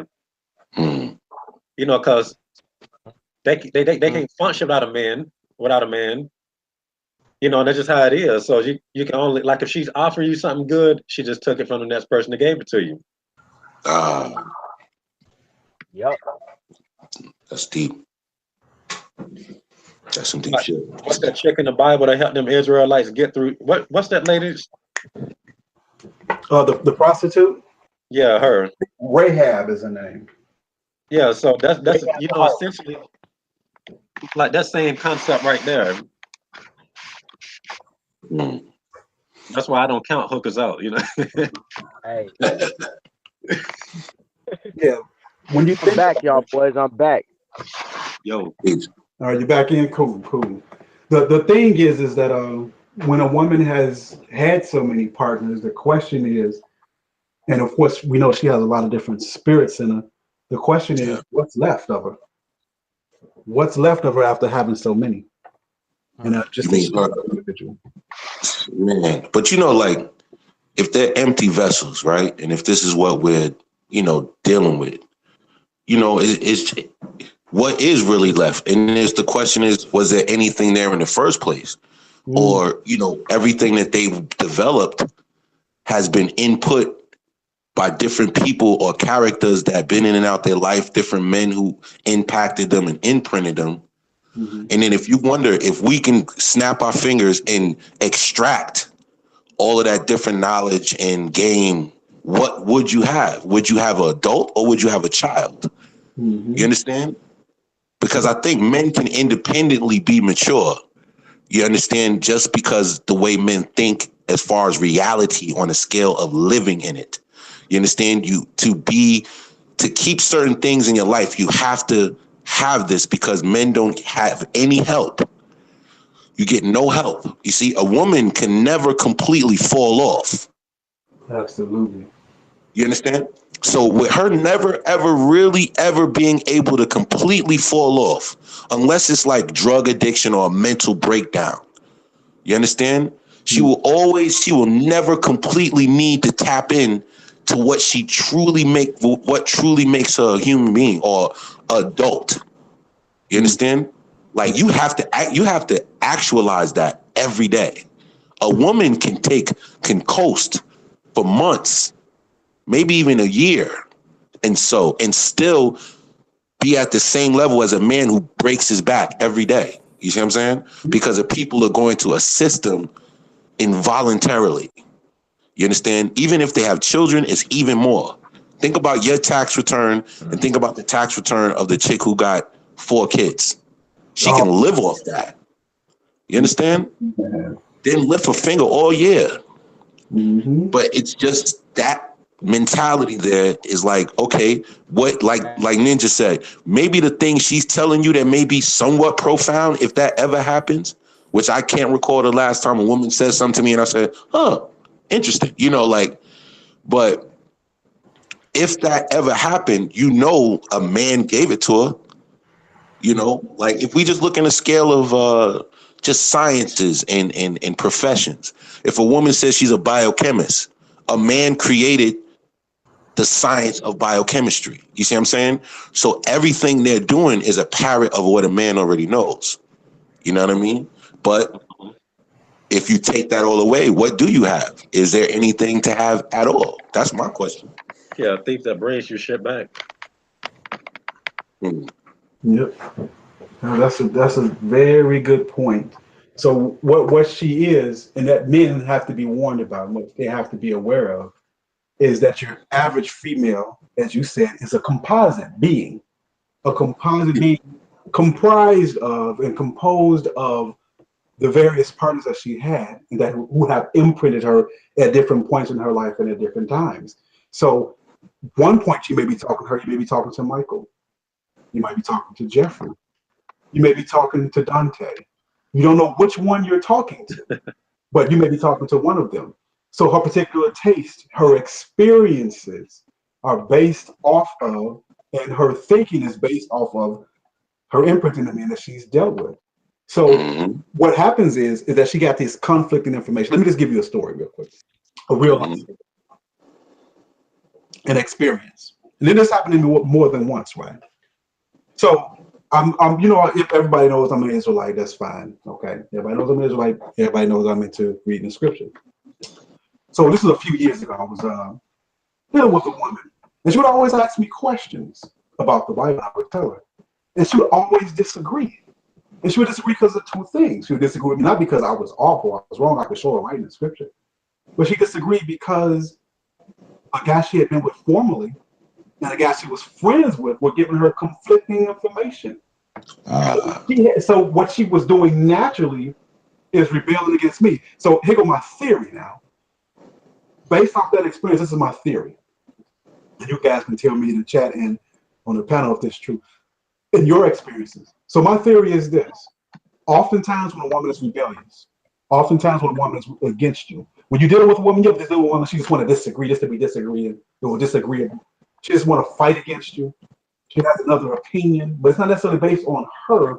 What she's doing is she's taking that imprint, she's taking the experience, she's taking the man that was in her spirit formerly, and you're fighting against him. Now we know about warrior sperm and all that other stuff. So we don't talk about the spirit of a person. We don't talk about the mentality of a person. So what's in her mind, based off what she's been told by several men or one man, is in conflict with you as a man. So it's like this. Imagine being a parent. This is some sick stuff, but it actually happens today. Imagine being a parent. You're the father, right? You have a daughter. But the daughter has another father besides you, the one in the household, the cuckold who decides to wife up the baby mama. Okay. So now she got two daddies. So what she's going to give you information, she's going to give you, or what you trying to tell her something that's going to conflict with the dude that stay in the house with her. Now, what this does to the female is lead her into confusion and into chaos. So when a woman has all this conflicting information, these ideas, these concepts, now when you deal with her as an Israelite, she want to tell you about 5% stuff. She want to tell you about Islam. There's no congruency between Islam and Hebrew Israelite. Or she's a Christian and you're an Israelite. Or a Christian and you have Muslim influence. So now you got to take all of that stuff. Or simply this: she's a feminist and you're a red pill. Because guys she was with had feminist thinking. So now you have to conflict. You have to fight with that, fight against that. Now your goal, right? Because you want to party wife her up. Hopefully you guys don't.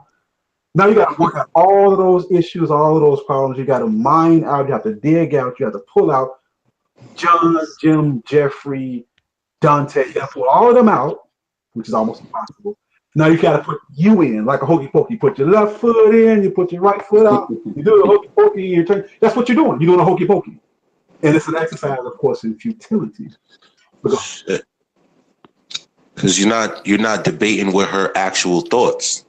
You're debating with the ghosts of the men of her past. True. That have left their relics in her brain. You know what I mean? Like, that is a futile battle if you think about it. Who has the energy for all of that transmission of people that aren't there anymore? That was real crazy what you just said, because I'm thinking about that, and little sparks are going off of memories of me experiencing that. Like a woman, one day she'll be avid about one point. And then a week later, be completely avid about something completely opposite to what she was believing in a week ago. And she can be pulled in all directions just based on whatever is at the front of her cortex, so to speak. And then as it just mixes up, she's like a spinning top. Whatever side she lands on, that's who she is for the day. You know what I mean? And you can see why the value is in women having limited sexual partners, because it does make them somewhat schizophrenic, in essence. You know what I mean? You dealing with she doesn't necessarily have to have sex for that to happen either. That's why I don't like women listening to other dudes if I'm with her and stuff. Like, in my opinion, a woman going to church in many ways is cheating right there, because they got such a high opinion of the pastors. Oh, I've seen that too. Absolutely. So we got to catch all this stuff, because like sex, like a whole just talking. My inbox. I'm going through this in my relationship. That's cheating, because she got an emotional bond to the dude that she may or may not give the pussy to, though. But So Absolutely. if a chick, like, if you know how a chick can keep her hymen and genuinely be a virgin on a physical sense, but what she ain't telling you is that she's talking to a lot of dudes and learning from a lot of dudes. So she's just as useless as the hoe that's actually been taking a penis. Mm-hmm. Oh yeah. See, for That's for right. the female, her mind is weaker, the weaker vessel. So she can't get conflicting information and still be sane from different places. We see this all the time. Have you ever met a sane prostitute? No, Show me a woman who's very promiscuous. I'll show you a woman whose life is in shambles. Show me a That's woman with a the lot of male yeah, that's friends. deep. Show me a woman with a lot of male friends, and that's very sociable. I'll also show you a woman whose life is in shambles as well. We can see evidence. All we have to do is observe these things. Yep. Was asked in the chat by I can't pronounce this now. I think it's Septimius Servius, something like that. He Oh, what's asked, up? how do you know that it's another male's influence or thoughts that she's fighting you against versus your own? He said this exactly. He says, how do you know she's not just arguing against you and pretending that's another man's opinion? The reason why, well, women are definitely naturally just going to be rebellious and try to go against your thinking. But most women, not all, but most women are not capable of original thought. They really don't have an informed dissenting opinion. So what they do, they go off what they heard, not what they know. They're always sure what they heard, not what they know. Most of the time, since woman is not really capable of original thought, you best believe that a lot of things that she's spewing is not from her own research or empirical evidence. It's based off hearsay, what she heard somebody else say.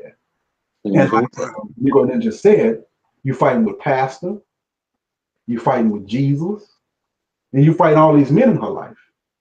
So now you as a man, you have to go through all of this, her male friends, her ex-boyfriends, her pastor, all of these people you gotta fight. You gotta fight all of them. Not literally, but figuratively. And the issue is that only a blue pill lame sip has the energy for that. Because I'm turned off when a woman has heavy influence or have heavy male presences in her life. I'm turned off. I'm talking about even to the extent where if she got uncles and cousins and brothers and all these male friends, I'm absolutely turned off. I'll agree. And one thing I noticed is that like those type of women prefer to do more talking than listening. So, like how y'all said it's a battle, but she really trying to browbeat you to listen to her. Like she trying to get her ghost to dominate you or something. Pass on that broken spirit. And you know what you said about the pastors, interesting, is that women, especially sisters, they will go to church and call, the pastor or bishop, but they won't call you sir. You'll be a nigga. You understand? Like, I'm constantly, when I'm telling you, me and my bros that I know, most brothers have a million different things to call each other.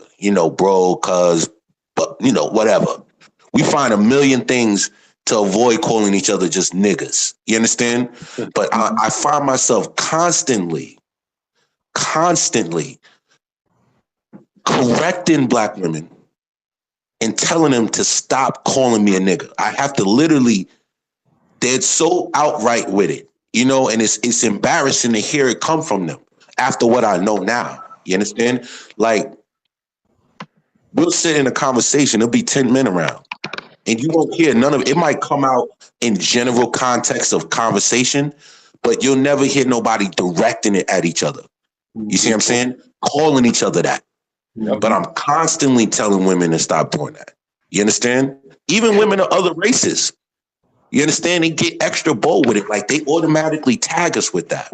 Yeah. And, and something that tripped me out one time, and this is a crazy story. This woman I used to deal with, we kind of linked up and I went to a baby shower, right? I don't know why I went. I just went on some dumb shit.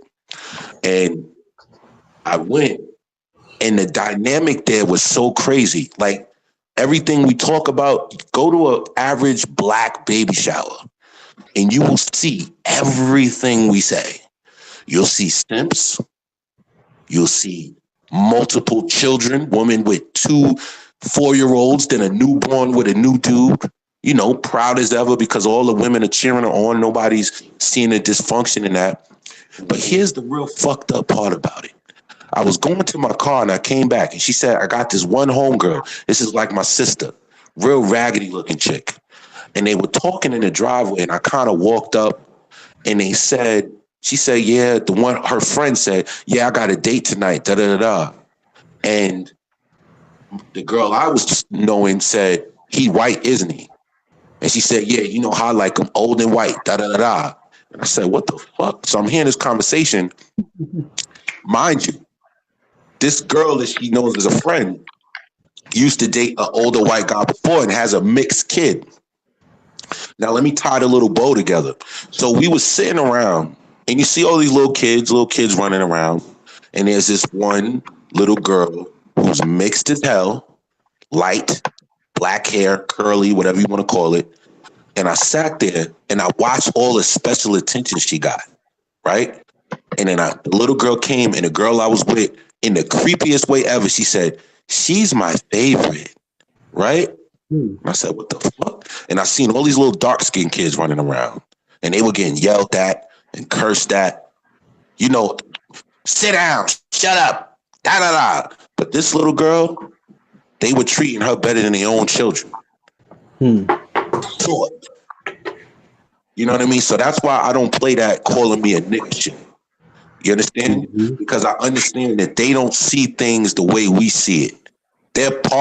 Women are worldly. They're of the world. I exist in it. You understand? I'm not worldly though. You understand? Whatever the society is telling women to do, they do that. So for any brothers that's listening, tolerate no disrespect in that manner. Do not let a black woman call you a nigga ever. You understand? Because it's not the way you think you hearing it. That's her addressing you from the position of who she is in her head. And what you see on this flesh is not who she is in her brain. So when she says that to you, take it as a disrespectful word. You know what I'm saying? Like for real. So I'm just saying that because what you said triggered that story. I just wanted to share that. And they have been using the N-word more destructive than any whitey has ever done. Check this out. Before. Who's that? Is that you, Professor Zulu? Yo. You got something to add? Go ahead. Yeah, this Professor Zulu. Okay, we can hear you a little bit, but go ahead. Yeah. Yeah, man. Okay. Yeah, man. It's funny that you said that because I remember one time there was a guy telling the story on social media, and you know, and he used the word bitch, of course, and then some simp just kept getting on him, just riding his coattail, like, yo, it makes me cringe that you use that word. And you know, and then I just popped out the $1 million question. I said, so does it make you a little bit? Run it back to the $1 million question part.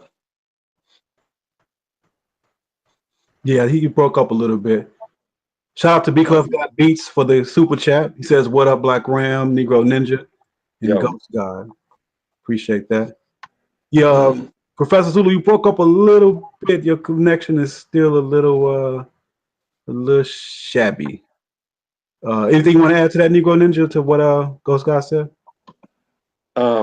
Yeah, I can agree with what he's saying about it. You know, hoes are the world, hoes are society. Mm-hmm. So to me, a woman is, well, a girl is not even a virgin at the age of 5, so she pretty much done by then, you know. And hopefully that didn't sound strange out of context because I just came up with it. But but yeah, that's just, you pretty much screwed on that one. So it's like what the Bible was saying about how a lot of these worldly women is going to be dying off and stuff. So that pretty much answers the question about whether or not you should be trying to start a family right now. Mm-hmm. Yeah, it's not the time for that, unfortunately. You know what I mean? I mean, brothers could always adopt. I mean, I don't know. If you really want to have control, the only way I can have a child is if I have full control. You understand? Like, nobody can take that child away from me. You understand? And if you give your seed to these women, it's automatically their kid, right? So you know that as a part, you're going to be fighting an uphill battle from that point on. You know, so I think brothers Brothers need to really consider that. A lot of y'all do want kids. Your brother's well off. Y'all got decent careers. You might have to look into adoption, man. You know, if two people of the same sex could get a kid, why can't you? You know what I'm saying? Well, they kind And of that's really, encourage those kids for sex slaves and stuff. That's why gay people really adopt them. yeah, but you're not gonna do that. You know what I'm saying? Like I don't Like, trust children of other niggas, you know. yeah, Because like what we was talking about with the chicks, how they have that nigga residue. This is the nigga itself, you know. Because the child is the father. We don't know what the father is. And, you know, like I always talk shit about people being against me and stuff. Like, you don't know what that child, like the dad is probably against you, and the child will follow the father whether he or she knows it or not. subconsciously. So I'm a little skeptical on that shit. Like if I adopt a kid, it'd have to be a kid that I just be like, okay, your family's stupid. You know karate very well. I'll adopt him by Hihachi did Lee Chowline or something. And I'm still skeptical of that shit. Well, I do believe in the strength of a righteous man if you have full autonomy over that child's well-being. I think that if you're constantly inputting and downloading the proper things in their mind, I think you can overwrite that. You know what I mean? I think it's because think about it like this, man. A lot of us have skills, talents, things that we were really good at when we were younger that we probably would have been great at if somebody just took the time, you understand, to really help you allocate the skills. A lot of us were nice in basketball or football or poetry or reading. You know, I was really good at reading out loud in school, you know, like English, things like that, science and technology. I was always excelled, but I never had nobody to push me. You understand? Like nobody to drag me out of that cesspool and say, you got something special. We need to focus on these skills and develop them with discipline. You understand? That's why a lot of brothers fall short, because we don't get our skills really matured. You know what I mean? Like, we got to go raw. You got to be a great on the sports field. You understand? And then people will jump on your side because they see dollar signs, and then they want to take you to AAU camps and all this shit like that. But if you're good in science, who's going to pull you out of the cesspool to help you be a great scientist when you're 16 and advanced, right? Or you're great at English or literary skills or math, you know, or you have to, you know, you're good at anatomy and could be a doctor. There's not enough people who already do it who could pull that talent out of you and harvest it to make you great. You understand? Like, so we have people that miss opportunities at being great because nobody took the time to pull them out of that cesspool. Because you go back home to the hood and you go back home to dysfunction. You understand? And most of us don't realize our greatness till we're out of our mother's homes. You know what I mean? Till you get out in the world. You see what I'm saying? Yeah, I'm gonna have to agree. But yeah, it's I agree. But you know, I guess the adoption thing is just a complex topic. It's just you got to use real good discernment for that, because in many ways, like I got a daddy and all that, and he was around. So I ain't got no daddy issues, but at the same time, I was like, hold up. When you have a good karate teacher or something that's actually take you under their wing, that feel like a second father or something. So I see what you're talking about. Like, I just feel like that. What about you, Ram? How do you feel? I know. Do you have children, Ram? I do. I don't like kids though. Like your kids. I do. I am a father. I am paying child support. And yes, when you have children with a modern American woman, rest assured that that child belongs to her. All the decision making, all of the rearing of the child belongs to the mother and her solely and exclusively. And all you can do is sit on the sidelines and wish you had some influence, which you really don't. And at the end of the day, no matter how good of a dad you are, because that child is in the mother's house, not only is the child going to see the influence of the mother, she's going to always look at you, or he or she is always going to look down at you as a father outside the house. And that mother's always going to be a champion in her eyesight or his eyesight. So for me, of course, you can't tell what other men want to do, but for me, I love my child, but if I could take it all back, she would have been born to two better parents for sure. And having my daughter is She'll be 16, and I will not make steps to ensure that I will not have any more children. Because in this age, in this world, it's a losing battle, man. And I would never want to go through this again. And if men were on the fence about having children, I think that they should. Not in this day and not in this age, because they're not yours anyway. What's the purpose or point of having a kid? Just to see a little copy of yourself if you cannot raise and influence that child for the better. Let me tell you just about the knowledge and science behind raising children. If I had a son, my son, I would pick his career when he's 7 or 8 years old. In fact, this a hypothetical real quick. I'm not going to be long. If I had a son about 5 or 6 years old, I'm going to start training him in mathematics. As he ages and develops, 8, 9, 10, 11, 12, science. By the time he's about 13 and 14, I will already be rearing him, even though I'm not, to be a biomedical engineer. Because biomedical engineers get paid a nice amount of money, and they get to travel the country for a nice amount of money and extra benefits. And it's one of those jobs to where if you got the training and skill, you'll be successful for a very long time. But you need to start that at an early age. So I would put the science, the mindset in my son at an early age. Now, you think a mother can do that? Do you think a mother can do that? Hell no. Listen. My kid can't pick their career. You ask any Jewish doctor or any Jewish lawyer or any CEO of a company, when do you start your son, man, into the family business or the trade or the discipline necessary for development or necessary for that person's career? And you would ask someone of other races, whether it be Arab, whether it be Jewish, they start their children, particularly their sons, as soon as possible. You don't wait until you graduate high school to decide you want to be a doctor. You don't wait until you get a bachelor's degree to decide to be a doctor. You need to know anatomy and physiology in 8th grade, in 7th grade. Do you think a mother will ever tell her child that? You know what a mother going to say? Whatever you want to do, baby. It's up to you, baby. No, it's not. That's why we failed as a nation. That's why we failed as a race. That's why we failed as a people. That's why they try to get you too comfortable so you can just stay around them forever and shit. Absolutely. Yeah. And here goes more science real quick, right? Yeah. After your son is over age 5, he needs to detach from his mother and attach to you, because after age 5, that child doesn't need to be nurtured anymore. What a boy needs, how you show a boy love, is teaching him discipline. Your son does not need to be, hey, baby, and picked up and boo-boo and na-nas and kissed on the jaw and kissed on the cheek and coddled. At the age 5, that boy needs discipline and responsibility. And he needs somewhere to place his energy in a constructive manner. This is how you raise boys. But do you think a mother can do that? Of course not. Shit, so my sisters. And I know exactly what you're talking about. Let me say one thing. So the boy fails in his life. He fails to be disciplined. He fails to become a man.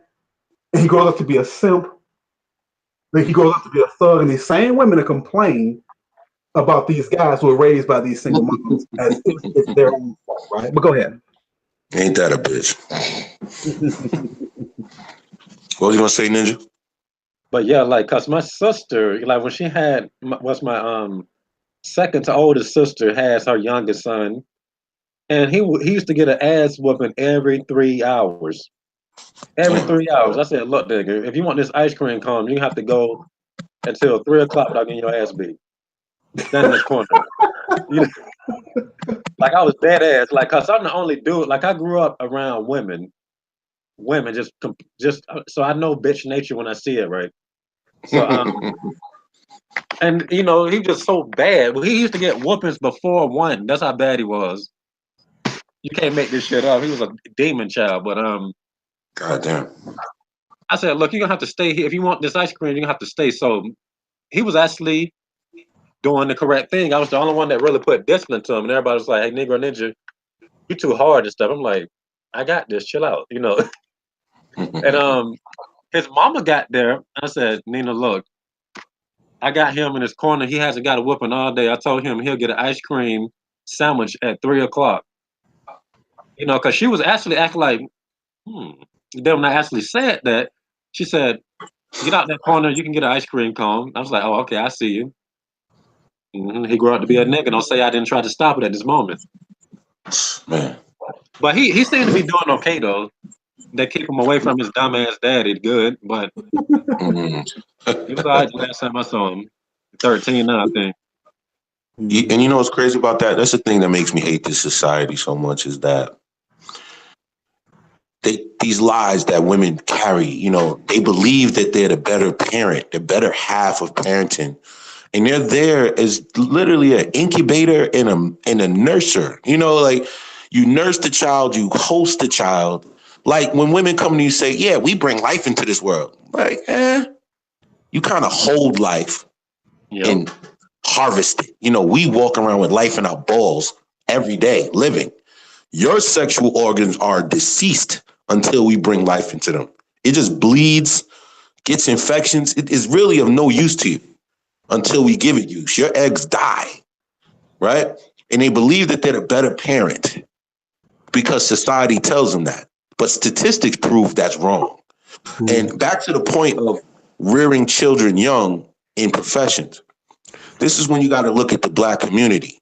What are our children proficient in at young ages? Just look around. What have we already trained in our profession as children, as you can see, our future professions, jail, street life, drug use, whoredom. You understand? They give us our profession early. They feed it to us. You know, and that you got it, like you said, a Jewish lawyer knew he was going to be a lawyer when he was a teenager. You know, he knew when he got out of school, yeah, I'm going to join a law firm with my dad. You know, and they complain about that. Like, I don't know, I kind of want to do my own thing, but my dad wants me to come to the law firm and start my practice. Shit like that. My dad wants me to join him at the hospital and be a doctor. You know what I mean? Remember that stupid ass movie, Harold and Kumar? Remember the Indian one was complaining about being a doctor? Because you see what I'm saying? And this is the shit that they are already moving into. You understand? We usually, we know what we do in the Black community. We go to college to get out the hood, to stay alive. You understand? I left to go to school because my friend got murdered. Wow. And I double timed at the end of the semester to get out and just went to any school just to get out. You understand? And I'm sure you were considered a lame for going to school, right? Yeah, all my friends stayed and got in jail. I got one friend who survived that, and me and him have a lot of conversation now because he grew up. You know what I mean? But it's funny how they don't train you for much practice in high school except ROTC, military though. You see what I'm saying? They'll let you be a soldier in high school though. You know what I mean? You're already trained in it. You go in there for it. They're setting you up to go right into your career. But military. Now, I got cousins and family in the military, and they got out alive and they're doing well. You know, they're good men. They stand up dudes, and I'm not mad at them. You know what I mean? But just in the sense of what do we do now? Like we stand at the precipice of what we seeing as the end or something coming that's going to change life forever. Like it's never going to be the same again. And we're at the precipice of knowledge of it coming. So, you know, and I know this is just subject matter, Ram. Yeah, so I want you to elaborate that. Let me say this real quick. I'm trying to get a book of Alpha-Romeo on. I sent you the link. Yeah. Email me. So I'm waiting for the book of Alpha-Romeo, waiting for him to jump in the chat. And but we definitely want to touch on the what you see coming. So hopefully the book of Alpha-Romeo can join us on here. So I just sent him the link. But go ahead. Go ahead and speak on what you see coming. I see that it's going to be a point where, you know, men, especially Black men, are going to have to reestablish themselves anew. You know, I'm talking about completely devoid and separated from what we call this community. I'm talking about walk away, like most of us are already doing, but now in essence of we're going to have to do like, you know, like Lot. We're going to walk away and know that there's fire behind us and not turn around. Shit. Yes, sir. You're going to see people screaming, people dying, and you're going to have to keep walking and not look back. Okay, hold on 1 second, Ghost God. Book of Alpha, are you with us? Nikki trying to get in. I see his avatar. Can you hear me, Book of Alpha? Yeah, I'm in here, man. Can you hear me? Yes, sir. Yes, sir. Welcome to the chat, my brother. The Book of Alpha. Peace. Or weak. Hey, what's up, bro? Introduce yourself, bro. Before we get back into our topic, introduce yourself to the audience. One of my favorite YouTubers, Book of Alpha here. It's the Book of Alpha, nigga. Read it. Oh, we. Yes, sir. Welcome, brother. Welcome. Just tell us a little bit about your channel and what's the core principle and the core point of your channel. Book of Alpha real quick. Well, I basically, man, I when I came onto the platform, man, I'm hitting all. Can y'all hear me pretty good, man? Yeah, we hear you loud and clear. Okay. When I came onto the platform, man, I realized that a lot of brothers were dealing with issues when it came to women. And I realized that part of the problem was they didn't really understand how to get in touch with their alpha essence. And everything that we suffer as men is based on the fact that we've lost touch with our instinctive man and that connection that we have with the Most High. And my goal is just to lead brothers back to that and, you know, get us back to our alpha essence, man, so we can live as men in this world, bro. That's right. Alpha essence, taking our rightful position as men and not simps. Not only does this help out us as men, this helps our home community if we would just be the men we're supposed to be, right? Yep. Ghost God, go ahead and continue your point. I didn't mean to cut you. I just wanted to introduce our brother, and then yeah, and peace to you, brother. Good to finally be in the live motion with you. I usually hear your voice in the past tense. You understand? So it's good to hear it live and direct. But what we were saying is, at this point, you know, brothers we at this precipice of knowledge. The information age has opened up a whole world, you know, for brothers who came up missing things, and now we're able to catch up on knowledge we should have got a long time ago, and it's creating better men out there. I know it. You know what I mean? Like more astute, more dominant, more assertive, more understanding of the world. And you know, that's a great thing. But we're saying like something is definitely on the horizon, you know? And with us knowing this, that's why the Most High is giving us this platform to share knowledge and educate ourselves so that we can be prepared for what's around toe, so we can know something is coming. We already see the division in men and women. It already it talks about that in scripture, that's something that you're going to see, where men and women are literally going to turn their backs on each other. And we see something around the bend. It's just like, what do men do to prepare their mind, body, and soul for that? And I want to direct that at Alpha. What do you think? Well, man, I think the first thing is for us brothers to know that it's going to take a coalition of us to get this done. You know, no man can stand alone as an island in a major movement like this, man. And it's going to take a lot of dedication and also, man, some peace. You know, we have to be peaceful amongst ourselves, because, you know, when the enemy attacks, his first method is to attempt to divide us. And we have no idea what's coming, but we know it's going to be major. And we know that we as men have to stand together, man, because a lot of brothers aren't going to join this struggle with us, man. We have to accept that. If we're feeding this information to 1,000 men, we may get 10 out of that 1,000 to join us. So what we have to do as men is make sure that we are stable in the vision that the Most High has for our lives, because we've seen it throughout the history of our people. Without the Most High, everything that we gain, it was stripped from us. Yeah. And you know, the main thing that we must do is make sure that we reach out to the young men. When I say young men, I mean the young boys, the ones who are still impressionable, because most adult men have started to think and behave like women. So when they get 25, 26, they're set in their ways. You can't tell them anything. You can't teach them anything. They don't want to listen to anything. And that's why I don't deal with many men. You know, the men that I deal with are far away from me, and I'm bond with you brothers here on this platform. Right. So, you know, it's just really, man, we have to make sure that we stay connected, man, because Yeah.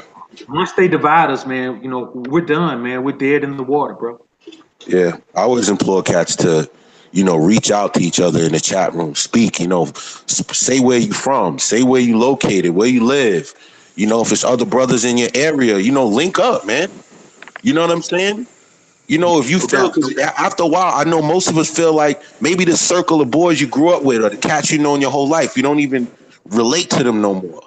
You know what I mean? Because once you become like red pills, hard to be around blue pillars. I'm sorry, I can't do it. So it's at a point where you got to start recalibrating your circle. Yep. And it might be some of these brothers that's like-minded, you know, that you can speak to freely, learn from. Like, if you from wherever you from, shout it out. You might be somebody say, hey, I'm from Chicago. Oh, I live in Missouri. You know what I mean? And meet up, build, you know, create something. You know, because y'all, as like minds, there's nothing y'all can't do. Indeed. But one thing I will say about all that part is, it sounds cool to talk about bitches. So people, you know, we gotta say stuff that exposes whether or not they real to this shit. We want to hear what they got to say. And if it sounds like they repeat it, then that's probably a red flag. Yeah. You Like got to speak. Yeah, they want to infiltrate to tell these hoes and shit. Yeah, you got to check. You got to check dudes immediately when you meet them. You know, and it's subtle ways to drop a certain little. You know, it's so many things to talk about now. You could bring up certain context and conversation and know where a dude stands right there. And at that point, you can just say, all right, I can't fuck with this dude off that. You know who's who and what's what at this point. So it's always wise to set that conductor, like just a small little line, a comment, a statement, ask an opinion. And then once they state it, you could just fall back. Or be like, hey, bro, I think the same way. Because a lot of brothers that are in this world are low key. They move in the dark. You know how we talk about bitches being social chameleons? Right. Niggas are better at being social chameleons than bitches. Because when a nigga deceives, they got to work harder. Because when a bitch does it, you just think, oh, she got some big ass boobs. Oh, yeah. You also to work yourself. But niggas know what it's like to be a nigga. And then I'm like, it's weird. Like, I know some people that's like that. Now I'm just starting to figure out. I'm like, I thought you was that nigga. Now you starting to show me that you ain't quite like how I thought you was. Because you, like a lot of my friends would turn on me if a chick just doing like this. You got to be like, it's weird. You know, and I would spend most of my time trying to discern that shit because I think a man will kill you, like literally, if you go on one of them rants and then you're like, damn, I don't like what you saying. Like this nigga at work, you too hard on women. I'm like, what if that dude hit me with a brick when my back was turned? Nah, you dead serious. You gotta be careful, man.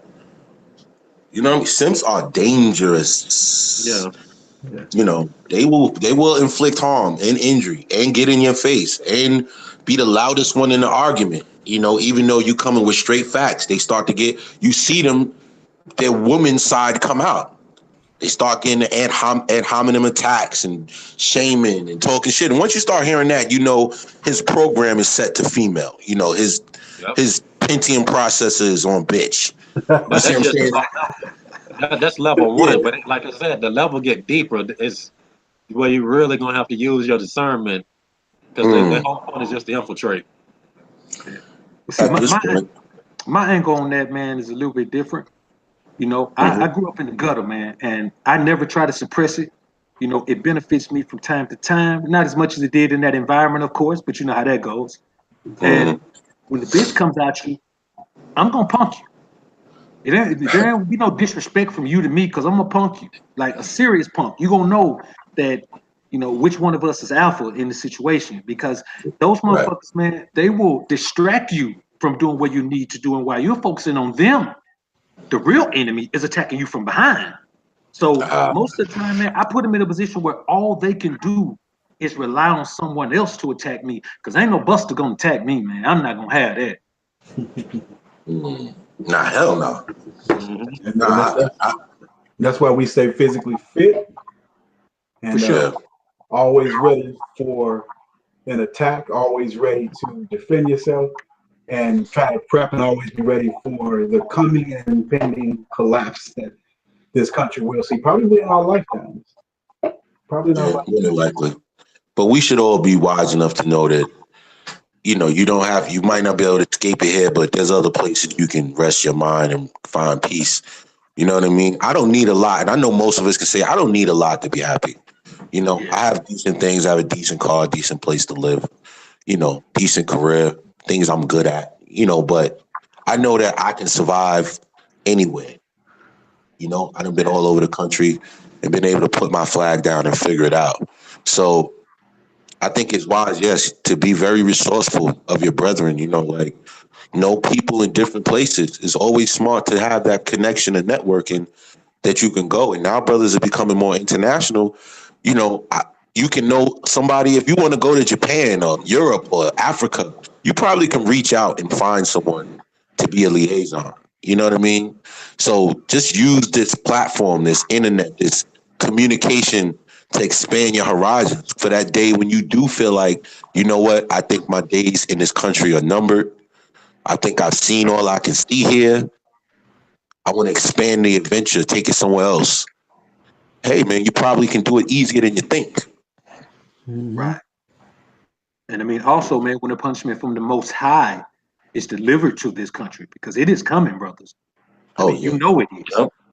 Like no country, no person, no group is able to live in such evils, it commits such heinous acts throughout the history of its existence and not be punished by the Most High. So we all really need to have an exit strategy to make it out of here, man, because it's coming down the pipe, bro. Yeah, it's gonna be hard to get a passport. They're gonna do a lot of goofy shit. You know what I mean? Like you're gonna try to get a passport and they're gonna tell you no, they're gonna give you the runaround. It's gonna be like that. So, you know, I would suggest if you ain't got it, go ahead and try to get it early. You know, like just get these things out the way so you can be universal. You don't want to be trapped here, but you don't want to be here. Because it already feels like a prison, you know, but when you really want to go, it's really gonna feel like a prison.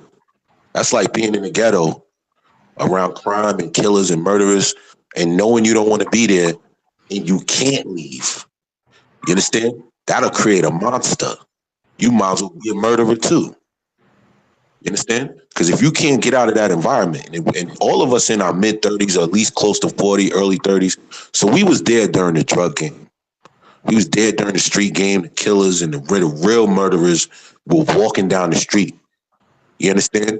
And the money was very attractive back then. Not fake like rap now makes it look. I'm talking about in your face. You know, you would see young dudes in luxury European vehicles, you know, jewelry. And that's very attractive. But when the game went sour and everybody got locked up and the game just went left, there were people that knew they had to get out. And they had to get out the streets. There were some that prepared to get out, and now they're living somewhere in the South and got a house and they out the streets and got money set up. But there was the dudes who couldn't leave, who had to stay and keep continuing to try to hustle, and then got getting murdered or end up sitting in jail right now from the 80s. You understand? Because they didn't think of a way out. You got to think of a way to get out of anything. Just like I said, know how to leave anything in 30 seconds. Once you feel the heat coming, you should be able to have no attachments and be able to float if you got to. You know what I mean? That's just part of how you got to be at this present time. Yeah, that's very important, man. 30 seconds, huh? That's a lot, man, because we have our attachments, we have our goals, our hopes, our dreams. But if all of those things are caught up in this country, man, and we see the writing on the wall. And of course, this video a while back, what would she do? That day of reckoning is for her and for those who she served those who are allegiance to, white supremacist global elite masters. My whole thing is, if you know better, you've taken the red pill, you're wise, there's something different about you versus everybody else. The Most High woke you up. You got to see certain things. We want to make that count, right?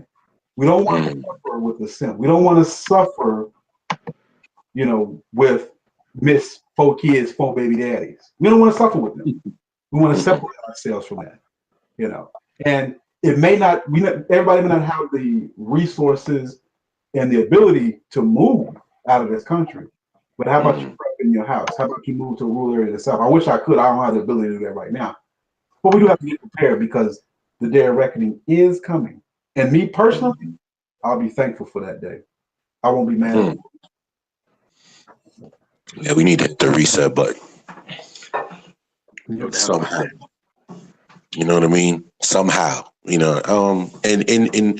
Alpha, I know I've been watching your videos for a long time, and I watched them, get better and better and better and better. And I stated this earlier, just watching content creators get better and better, and then videos get better, and it's, the points are flowing, and it becomes a routine for most of us to get up and check your feed, and okay, Ram dropped one, okay, Alpha got one, and I'll start my day in the morning just playing them, and they'll keep me charged throughout the day.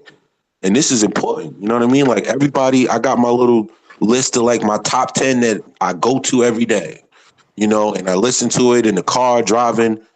And at this point, it's hard for me to really watch TV. I might watch sports, you know what I mean? And get a little football in or basketball, stuff like that. But that's really about it for me. So this is really a big deal for a lot of men because the conversations that we lack in the real world is what we get here. You know what I mean? Like, I don't have these conversations every day.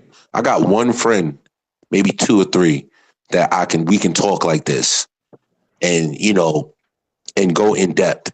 But for the most part, we got to keep our heads down, quiet, put on a Clark Kent outfit, and move amongst the squares without being noticed. You know what I mean? Because you can't be yourself in the workplace no more. The conversation is so sensitive. I got to just basically not speak to anyone, so I don't have much conversation throughout the day. So this is very therapeutic for, I know, a lot of brothers on. Man, that's really, it's funny you mentioned that, brother, but that's what really, that was my main motivation for becoming a creator, man. I realized that I had some things I wanted to talk about, man. And, besides, going in the studio in a booth, using that as therapy, man, musically, I realized, man, that I didn't have anyone to talk to, man. And I don't really have deep conversation with bros, man. I think I stopped doing that when I was 23, man. That shit is frustrating, bro. I'm talking about they take information from so many different sources. And they don't even think about how some of that shit is contradictory or anything, man. And they'll just start spewing shit. And 5 minutes later, you'll address the shit and you'll be like, no, I didn't say that. You're putting words in my mouth. So, man, you know what? From now on, I don't have a tongue, man, when I'm around bros, man. I just listen, man. Nah, man, I'm not gonna waste my valuable information on her, man. So I realized after about 6 months, man, that I felt like I was starting to overflow with information, man. I said, you know what, man? Let me upload a video on YouTube, man. That's how I started, bro. Just like that. That's it, man. And it was therapeutic for me as well, man. So I can respect the fact that brothers get therapy from it, man, because it's therapeutic for me, man. When I hear that Black Ram 313, I'm like, man, shit, something that went wrong in my day just got affected, man. I just pushed it to the side now. You know what I'm saying? Yeah. I as you saying, brother, I have my playlist of people I listen to, man, and I click the bell, just like I ask people to do, man. And when it pops up, man, I'm on.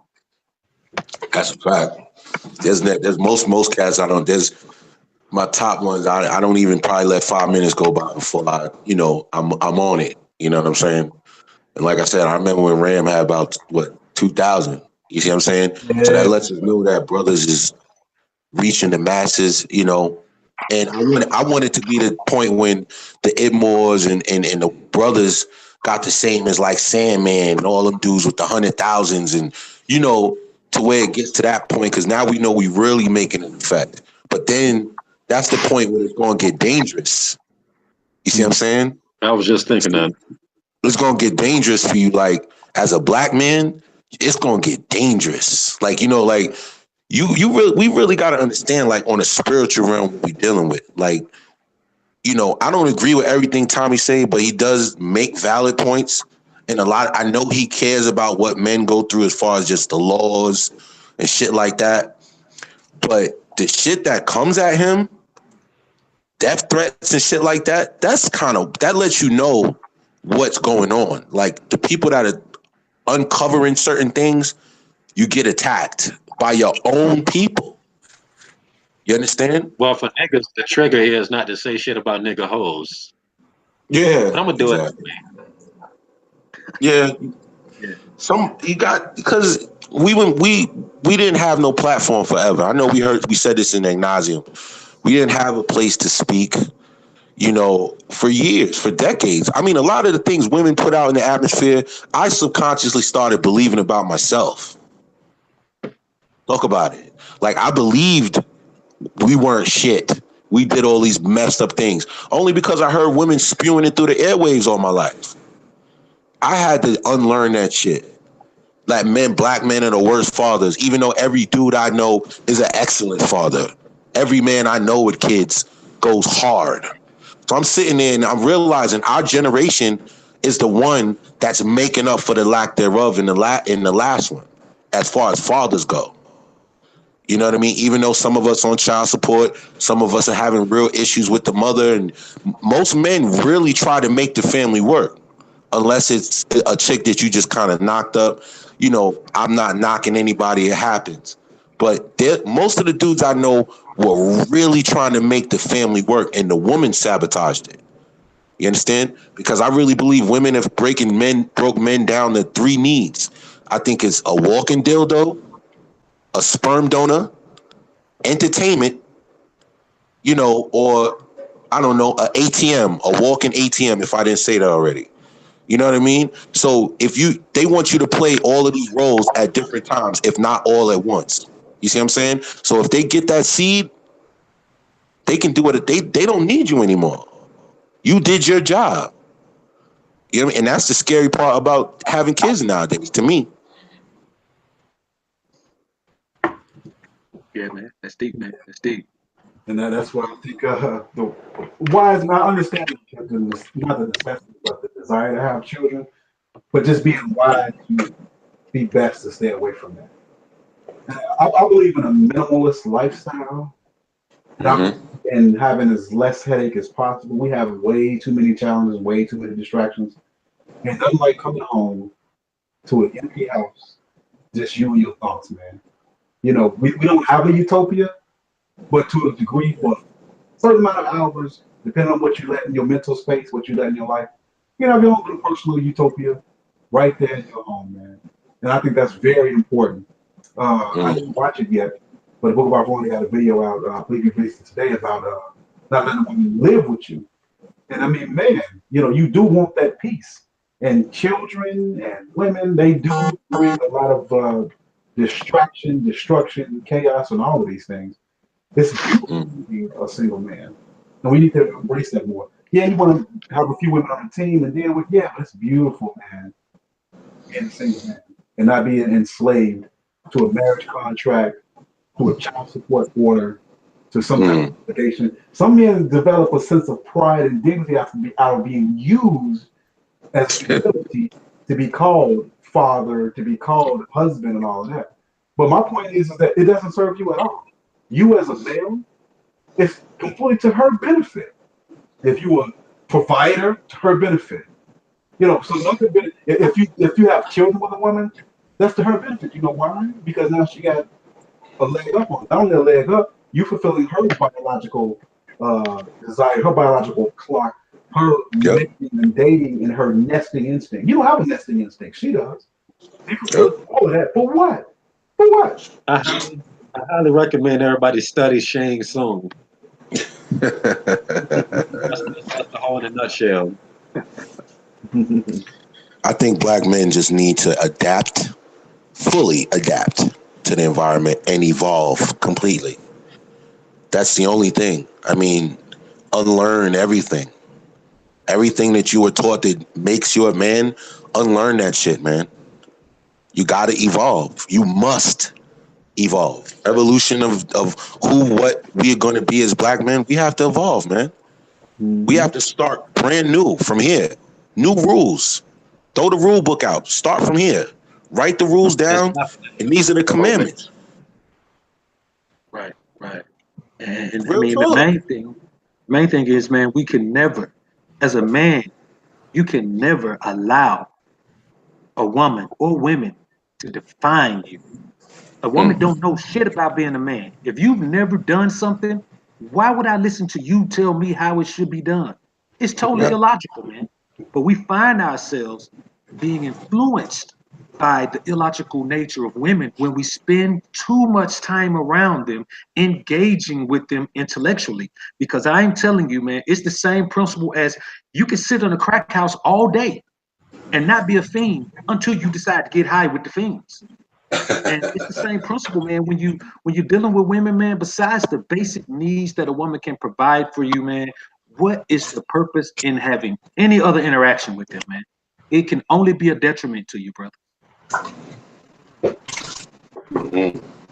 Amen to that. Only a detriment. Only a detriment. If you haven't subscribed to the Negro Ninja, you're doing yourself a great disservice. If you have not, Negro Ninja has an excellent YouTube channel. We're gonna try to get Ghost Guy into doing a few more videos. Yeah, I'm gonna get back on it. I'm mostly been spectating and enjoying it. You know what I mean? Enjoying all of it. You know what I'm saying? Yep. And if you haven't subscribed to the Book of Alpharonomy, he puts out videos maybe about 3 times a week.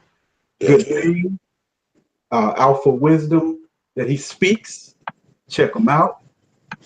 Excellent YouTuber, somebody I listen to regularly. I repeat, I do not miss a video from the Book of Alpharonomy.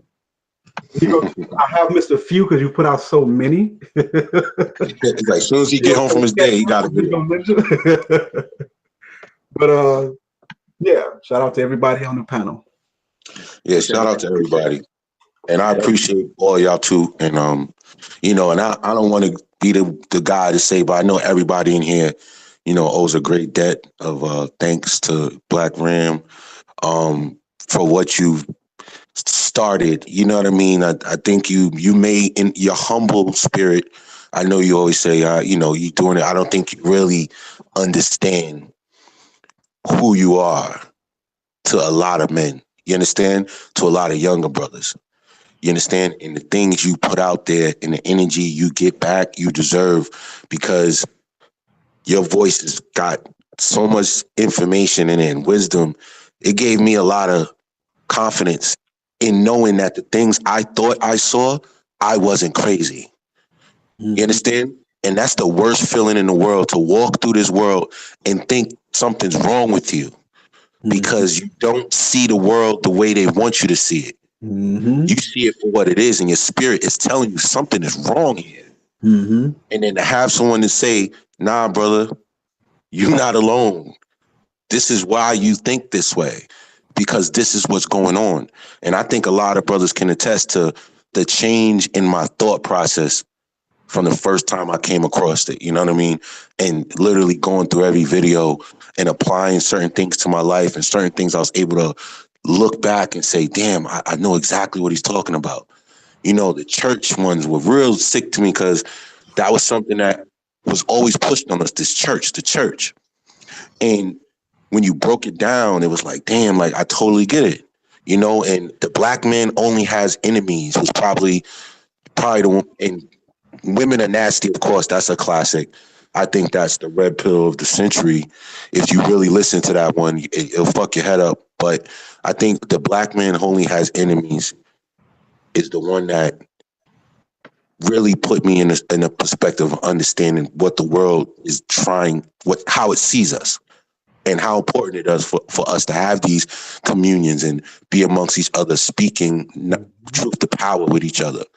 You know what I mean? Because we are our only allies. You understand? And that's scary, man. And it's hard to digest. it can be depressing. You know what I mean? But without each other, we brothers will fall into depression. Mm-hmm. You know what I mean? You feel like there's no point. Mm-hmm. Like, what are we doing? Why are we here for? Why am I even trying? But then when we have these moments of conversation, it's like you feel like, damn, like, all right, this is for a reason, and it's gonna be all right. You know what I mean? So I just want to extend my thanks to you for what you taught me, and then everybody here that the pages you inspired and the brothers that made them want to come out and speak. So on behalf of everybody, I want to thank you just for having me and just for being you, man. Straight up. I really appreciate that, man. I'm humbled by that. And as a YouTuber and a person who enjoys YouTube and had been listening to YouTube for years, all I ever wanted to do was have a voice that was heard and try to impart something from my experience and something from myself to other brothers. And I've been on YouTube about 5 years now, man, and it's been amazing. I had no idea there was such wisdom and such excellence out there just amongst Black men. I mean, I'm amazed, man, at the talent and the brilliance of all of you all, from the guys on the panel to the guys in the comment sections, and knowing that it's just a difference between us and the blue pill world as red pillars, man. And all I wanted to do was to be able to connect and talk with my brothers, and all I ever wanted to be is part of a brotherhood, man. And Ibmore has given me an ability to do that, this platform, and I'm thankful, appreciative to all the support I've gotten. Just somebody just listening and liking a video, man, that means a lot to me. To see somebody who takes out time out of their day to listen from a guy from the west side of Chicago and what he has to say, a guy that was born in the gutter, grew up amongst gangsters and thugs in the 90s, man, and just having somebody want to hear my voice and being able to connect with you brothers, man, it's one of the highlights of my life. And I appreciate you all for that. We walk in miracles, man. Salute, brother. Salute. To all, I just want to say, man, to all the brothers in there that's listening to the chat, man, always, every day, man, it's the same principle as meditating in the word of the Most High. You have to do it every day. The same way you have to come and absorb this red pill content, this manosphere content, this stand up, get off your ass and be a man content. You have to do it every day, because every time you go out into the world, you're dealing with the opposite energy. And so if you go out today and shoot all your bullets, bro, you can't take the empty gun back out the next day. You got to reload every day, man, because I'm telling you, bro, there are traps out there, man. Booby traps, landmines, crooked cops, sellout brothers, man, there's everything out there. And so we as men have to make sure, man, that we keep ourselves equipped with the information so that we stay sharp. And we also have to make sure that we keep ourselves planted in the Most High. If Moses can lead the children of Israel out of Egypt through the Red Sea, if Samson can slay 2,000 Philistines with a donkey jawbone, I'd be damned if we can't do whatever we need to do in this society to navigate all these pitfalls, as long as we keep ourselves planted in the Most High, man. Brother Black Ram, I salute you, brother. Brothers on the panel, man, I enjoyed this, man. Hate I got to it late, man. Guarantee you, man, I won't be on CP time on the next one, right? Appreciate you. Nico Ninja, before we get up out of here? Now I can say this right here. I think around 2015, I was going through some shit with a South African hoe. You know. And I saw Black Ram's video, Women Are Nasty. My homie put me up on it because he was tired of me bitching about this hoe. Now, I was always going in on bitches, but this awakened the younger me, because as a kid, I was thinking, these hoes ain't no virgin. Fuck these. You know, what you was saying was how I thought as a kid, like as a teenager. And then when you get older, you just start thinking, well, ain't no bitch no virgin anyway. And then you just kind of start, lowering your expectations. And I hear that shit, I'm like, you know what? Fuck that shit. I'm gonna keep thinking like that again. Then I ain't called a woman a woman since. Well, I just said it now, but for the most part, they've been bitches even more than I would usually say that shit. I was like, bitch. Oh, I see a bitch. Yeah, but that video helped me though. Man, I'm happy to say that I have no stress coming from the opposite gender in a long time. and I still deal with women when it's right for me. And I'm completely in control of the situation, and I have the heart to walk away if it's not worth my time or energy with no hesitation. And I think that's the most powerful thing about it. Once you see the dysfunction and the bad energy, just walk. And you don't feel no type of way. Don't feel no regrets. Because half the time, you being blessed by her leaving you. You understand? Because if the longer you stay with her, it's like, like what they said, as we get older, eventually our life expectancy drops to 0. It's just like if you deal with a woman, the longer you deal with her, the chance of something going wrong greatly increases constantly. So if you deal with a woman, and women are only good for about 3 to 6 months at the most, if that. Mm-hmm. You understand? Until they start switching up on you. The best time is in the beginning anyway. So now I just kind of let that be my preference of when they start to act funny, I act funny too. And then I don't ask questions. I don't worry about what they're doing. And then when they flutter off, let a hoe fly. And when they go, let them fly off, man. And you assess the damage, and you say, well, I didn't lose nothing. I didn't spend a lot of money. Got my dick sucked. Got some pussy. You won. And then you move on. You know what I'm saying? But when you start to overinvest, that's when you start to feel some type of way. You put too much money up, too much time. You put your passion down, your hustle, whatever you grind at. If you do music or whatever, you stop recording, you stop writing, you stop doing what you need to do. And then you find yourself 6 months later and you like playing catch up on life, your life. So, because you put too much in the hustle. That's the advice I give brothers, man. Like, always keep yourself number one. Always do what makes you happy, man. Like, because we don't got much time on this earth, and it's best to enjoy as much as you can. And if a woman's bringing you down, man, let her fly, man. It's not worth it no more. They're not bringing nothing to the table worth sacrificing your happiness for. You know what I mean? And that's the real talk. And then just being a man, you blessed to being a man. That's why they hate us so much, because they jealous at how easily we operate in this terrain. And they hate the fact that they can't do it without us. So be blessed that you're a man. Be happy you're a black man. And know that, you got brothers here that you can get information from that see the world. You're not alone. So, I say peace on that note. You know what I Definitely, mean? definitely. I thank you, brothers, for coming on and giving us your insight and your input. Again, that's Ghost God. That's the Negro Ninja in the Book of Alpharonomy. Thank you to everybody in the chat, the moderators. We got a couple of moderators that I put on. I'd like to thank you guys for moderating and kicking some of the trolls out here. Jerry Stack. Who was that moderator? Jerry Stack and my boy Charles Merchant. Appreciate that. And this has been a good stream, man, and I enjoyed you all. Thank you all for taking the time. Yes, sir. To jump on the chat, and the guys in the comment section taking the time to listen. Try to do this maybe a little bit more often, maybe have a few more guests, but let's do this. It's always good for black men to come together and chop it up about some real life stuff, man. It's a fact. Definitely recharge my battery. No doubt. Definitely. Mine too. This has been a therapy session. All right, brothers, y'all be safe. Yo, Ram, let me know next time. I'm down, okay? Definitely, bro. Appreciate you. All right, brothers, nigga. I appreciate the invite, Ram. Yes, sir. I appreciate you coming on, Book of Alpharonomy. Hey, man, y'all brothers All be right, easy, man. Stay blessed, bro. All right. Stay warm if you're on the cold side of things. Peace. Sir, appreciate you too, Negro Ninja. Appreciate you, bro. Thanks for coming on. No problem. See you. All right, Ninja. Later. All right, gentlemen. And having said that, this is Black Ram 313. And we out. Peace.